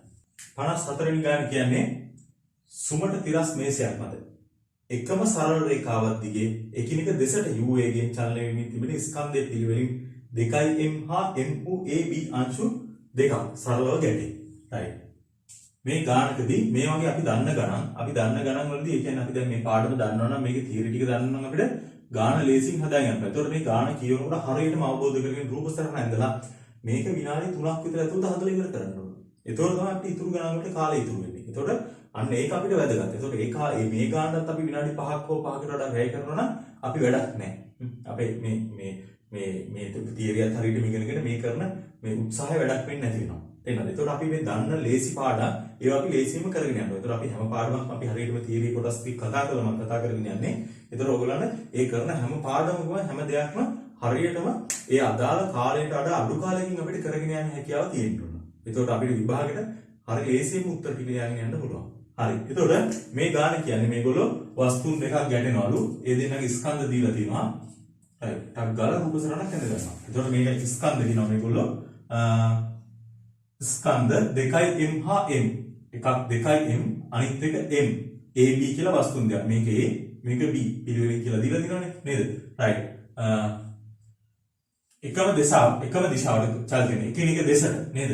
රේඛාව දෙකේ එකිනෙක දෙසට චලන. ඒතකොට මේකත් u මේකත් u කියලා දීලා තියෙනවා මේගොල්ලෝ ගානේ. right. ඊළඟට ගැටුමෙන් මොහොතකට පසු ඒ අංශු නිශ්චලතාවයට පැමිණෙයි කියලා දීලා තියෙනවා. ඒතකොට ඒ නිශ්චල වෙනවා කියන එක මේගොල්ලෝ දීලා තියෙනවා. ඒතකොට මේ පෙර ප්‍රවේග ගත්තේ පෙර ප්‍රවේග මේ පසු පසුවෙක මම මෙතනින් සඳහන් කරනවා. එතකොට A නිශ්චලයි. එතකොට A ගේ ප්‍රවේගය v සමානයි 0යි කියලා දාන්න නැත්නම් 0යි කියලා දාන්න පුළුවන්. A නිශ්චලයි. B අංශු චලිත වෙනවා කියන්නේ. එතකොට B ගේ ප්‍රවේගය මම v කියලා ගන්නකො. v කියලා ගන්නවා. එතකොට v. right. එතකොට මේගොල්ලෝ ගාණේ අහන්නේ අපෙන්. ගාණේ අහනවා ප්‍රත්‍යාගත සංගුණිකේ E යාගේ භාගයක් බව පෙන්වන්න B මත යෙදෙන ආවේගයේ විශාලත්වය. එහෙනම් B අංශුව මත යෙදෙන ආවේගයත් අහනවා. එතකොට ආවේගයත් අපි මේ දෙන්නගේ ලකුණු කර ගන්න ඕනේ. එතකොට මේ 2m ගෙන් n මත I ආවේගයක් මේ දිශාවට 2m මත මේ පැත්තට I ආවේගිකුත් ඇති වෙනවා m ගෙන්. right. එහෙනම් මේ විදිහට ආවේගය ඇති වෙනවා. right. එහෙනම් අපිට මේකට මුලින්ම මොකක්ද දාන්න පුළුවන්? නිව්ටන්ගේ පරීක්ෂණාත්මක නියමය තමයි E ඉන්නේ. එහෙනම් එතනින් අපිට E වලගේ හොයාගන්න පුළුවන් නේද? එතකොට E හොයන්න කලින් හැබැයි අපිට V තෝරන්න. එහෙනම් EV දෙන්නගේ සම්බන්ධයක් ගන්න වෙනවා. right. එහෙනම් මම මුලින්ම දාන්න නිව්ටන්ගේ පරීක්ෂණාත්මක නියමය. එතකොට පසු ප්‍රවේග මේ දිශාවට දැම්මේ මේකෙන් මේක අඩු කරන්න b ගෙන්. එතකොට b ගේ ප්‍රවේගය v ඒකෙන් අඩු වෙනවා මෙයාගේ ප්‍රවේගය බිඳුවයි. ඒක අඩු කිරීම බිඳුව කියලා දාන්න අවශ්‍ය නැහැ. නිකම්ම v සමානයි කියලා දාන්න පුළුවන්. මම මේ විදිහට කියන්නම් ළමයිකට කාටරි හොයාගන්න අවශ්‍ය වුණොත් තේරෙන්නේ නැති තරක් આવොත් තේරුම් ගන්න. right. එතකොට b ගේ ප්‍රවේගයෙන් a අඩු කර එහෙනම් මෙතන b ගෙන් a අඩු වෙන්න ඕන. එතකොට දාන දිශාව මේ නිසා b ගේ ප්‍රවේගය අනිත් පැත්තට. එතකොට ඍණ e වාරය b ගේ ප්‍රවේගය අනිත් පැත්තට තියෙන නිසා ඍණ u වෙන්නේ නේද? ඒකෙන් අඩු වෙනවා මේ u ධන. එහෙනම් ධන u එකක් අඩු වෙනවා. එහෙනම් අපිට මෙතනින් එනවා v සමානයි මෙතනින් 2u එන්නේ ඍණ 2u. ඍණ e ගෙන් වැඩි වුණාම ඍණ 2 e u කියලා එනවා. අංක ඍණ 2ක් නේ ධන වෙනවානේ. ඍණයි වැඩි වෙන්නේ. අංක 1 පළවෙනි සමීකරණය. හරි. ඊළඟට අපිට මේකට ආය දාන්න පුළුවන් ගම්ම්‍යතාවය නේද? මොකද e හොයන්න ඕනේ. ගම්ම්‍යතා සංස්ථිති මූලධර්ම. හරි. එතකොට මෙයාගේ ගම්ම්‍යතාවයක් නෑ පසු මෙයාගේ විතරයි තියෙන්නේ ඒක ධන දිශාවට. m v සමානයි. මේකේ ගම්ම්‍යතාවය ගත්තොත් ඒක ධන දිශාවට 2m u ගම්ම්‍යතාවයක් තියෙනවා. මෙයාගේ ඍණ දිශාවට ඍණ m u ගම්ම්‍යතාවයක් තියෙනවා. එහෙනම් මේක සුළු වුණොත් එහෙම අපිට m කැපිලා යනවා v සමානයි 2u ගෙන් u අඩු වුණොත් එහෙම u කියලා එන්නේ නේද? එහෙනම් ඒකෙත් v සමානයි u කියලා එන්නේ. එහෙනම් මට මෙතන v යගේ කියලා මෙතෙන්ට ආදේශ ගන්න පුළුවන්. එතකොට ආදේශ කරොත් අපිට එනවා v කියන්නේ 2e u සමානයි u. මේ ආදේශ කියලා අංකයකින් මේවා ලියන්න අවශ්‍ය නැහැ කෙටි ප්‍රශ්නෙකදී. එතකොට u ට u කැපිලා යනවා. එහෙනම් මේකත් එකක් ඉතුරුලා තියෙන එක. එහෙනම් e කියගෙනවා e සමානයි භාගය. e සමානයි භාගය බව පෙන්වන්න කියලා මේගොල්ලෝ කියලා තියෙනවා. එහෙනම් e කියගේ හොයලාගත්තා. මේගොල්ලෝ අහලා නැහැ b ගේ ප්‍රවේගය මේ බව පෙන්වන්න කියලා අහලා නැහැ. right. ඊළඟට අපිට මේකට මෙයාගේ අහන්නේ මේගොල්ලෝ මේ b අංශුව මත යෙදෙන ආවේගයේ විශාලත්වය. b ගේ ආවේගය. එතකොට b ගේ ආවේගය හොයන්න නම් b ගේ v හොයාගෙන දාන්නත් පුළුවන්. නැත්නම් a ගේ හොයලා a ගේ i ගෙන් b ගේ i තියෙන්නේ මේ දිශාවට කියලා කියන්න ඕන. නේද? ඒ විදිහට ගන්නත් පුළුවන්. කැමති විදිහ. දැන් මං එනවා v u දෙකම සමානයිනේ. එතකොට එතනින් v සමානයි u කියලා හොයාගෙන තියෙන්නේ. ඒකත් අය හොයන්න දෙයක් නැහැ. v සමානයි u කියලා අපි හොයලා තියෙන්නේ. කැමති එකට දාන්න පුළුවන්. එහෙනම් b ගේ ආවේගය අහන්න නිසා මම b ටම දාන්න. එහෙනම් b මේ දිශාවට i සමානයි ඩෙල්ටා m u. එතකොට b අංශුව මත ආවේගය අහන්නේ b අංශුව මත ආවේගය ඇති වෙන්නේ ඒ දිශාවටමයි i සමානයි ගම්ම්‍යතාව වෙනස. එතකොට b ගේ පෙර ගම්ම්‍යතාවය b ගේ තියෙන්නේ මේක නේද? mv. එතකොට ඒක ධන දිශාවට. mv ගෙන් අඩු වෙන්න ඕන පසු ගම්ම්‍යතාවය. පසු ගම්ම්‍යතාවය තියෙන අනිත් පැත්ත. එහෙනම් ඍණ mu එකක් තියෙන නේද? එතකොට මේකෙන් අඩු වෙන්න ඕන ඍණ mu එකක්. ඒක අනිත් පැත්තට. ඒක එතකොට ඍණ වෙනවා. ඍණ mu. එහෙමනම් v සමානයි u කියලා තියෙනවා. අපිට එහෙනම් මෙතනින් එනවා mu ධන mu එකක් නේ. එහෙමනම් ගම්ම්‍යතාවය වෙනවා අපිට 2mu. එතකොට i සමානයි 2mu බව පෙන්වන්න කියලා තියෙන්නේ. හරි. එහෙනම් මෙන්න. එහෙනම් b අංශු මත ආවේගය අපි i කියලා ලකුණු කරලා තියෙන්නේ. ඒක 2mu කියලා හොයලා තියෙන්නේ. එතකොට මේ වගේ කොටසක් හදන්න අපිට පොඩි කාලයක් යන්නේ. තියරිය හරියට දන්නව නම් මේ ආවේගයත් ආවා. ගැටුමුත් ආවා. දෙකෙන්ම දුන්නා ගන්න. ඊට පස්සේ. හරි. right. එතකොට මේකේ ඕගලන්ට අනිත් ගණන් ටික හදාගෙන යන්න ගන්න පුළුවන්. එතකොට මේ වගේ මේ විභාග ගණන් ගත්තොත් කෙටි පොඩි ප්‍රශ්න තියෙන්නේ. ඒත් එක්කම මෙතන මම දාලා තියෙනවා පරණ විභාග ගණන් සහ මම මුල දාලා තියෙන ප්‍රශ්න ඒවා ටිකක් අමාරුයි. එතකොට මම ඒ ටික තව වෙනම වීඩියෝ එකකින් සාකච්ඡා කරනවා. එතකොට ඒක මම ගන්නේ මේක මම ඔයගලන්ට පොදුවේ සියලුම දෙනාට බලන්න දැම්මම මම ඉතුරු ටික සියලුම වීඩියෝ අනිත් ඒවා අනිත් සියලුම පාඩම් වල ඩිස්කෂන් ටිකයි ඒ පාඩම් කරන ඒවා ටිකයි ඔක්කොම හැම එකම දාන්නේ සිප්ලන් ආයතනයේ සිස්ටම් එක. එතකොට එතනින් ඔයගලන්ට ආයතනයේ ගිහිල්ලා ඒක රෙජිස්ටර් වෙලා තමයි ඒ ටික බලන්න වෙන්නේ රිවිෂන් එකේ ළමයි නම් කොහොමද ඒ විදිහට තමයි අපි යන්නේ. රයිට්. එතකොට මේක මම මුලදීත් ඔයගලන්ට ඔක්කොම පොදුවේ දාපු එකක් නිසා ගැටුම් පාඩම සම්පූර්ණ වෙන්න ආවේගය සහ ගැටුම් පාඩම සම්පූර්ණ වෙන්න තීර කොටස් ටික සම්පූර්ණ වෙන්න මේකත් මම ඔයගලන්ට පොදුවේ බලන්න YouTube වීඩියෝ එකක් විදිහට තමයි මේක දාලා තියෙන්නේ. හරි රයිට්. අපි එහෙනම් ඊටු ටික තව එකකින් බලමු.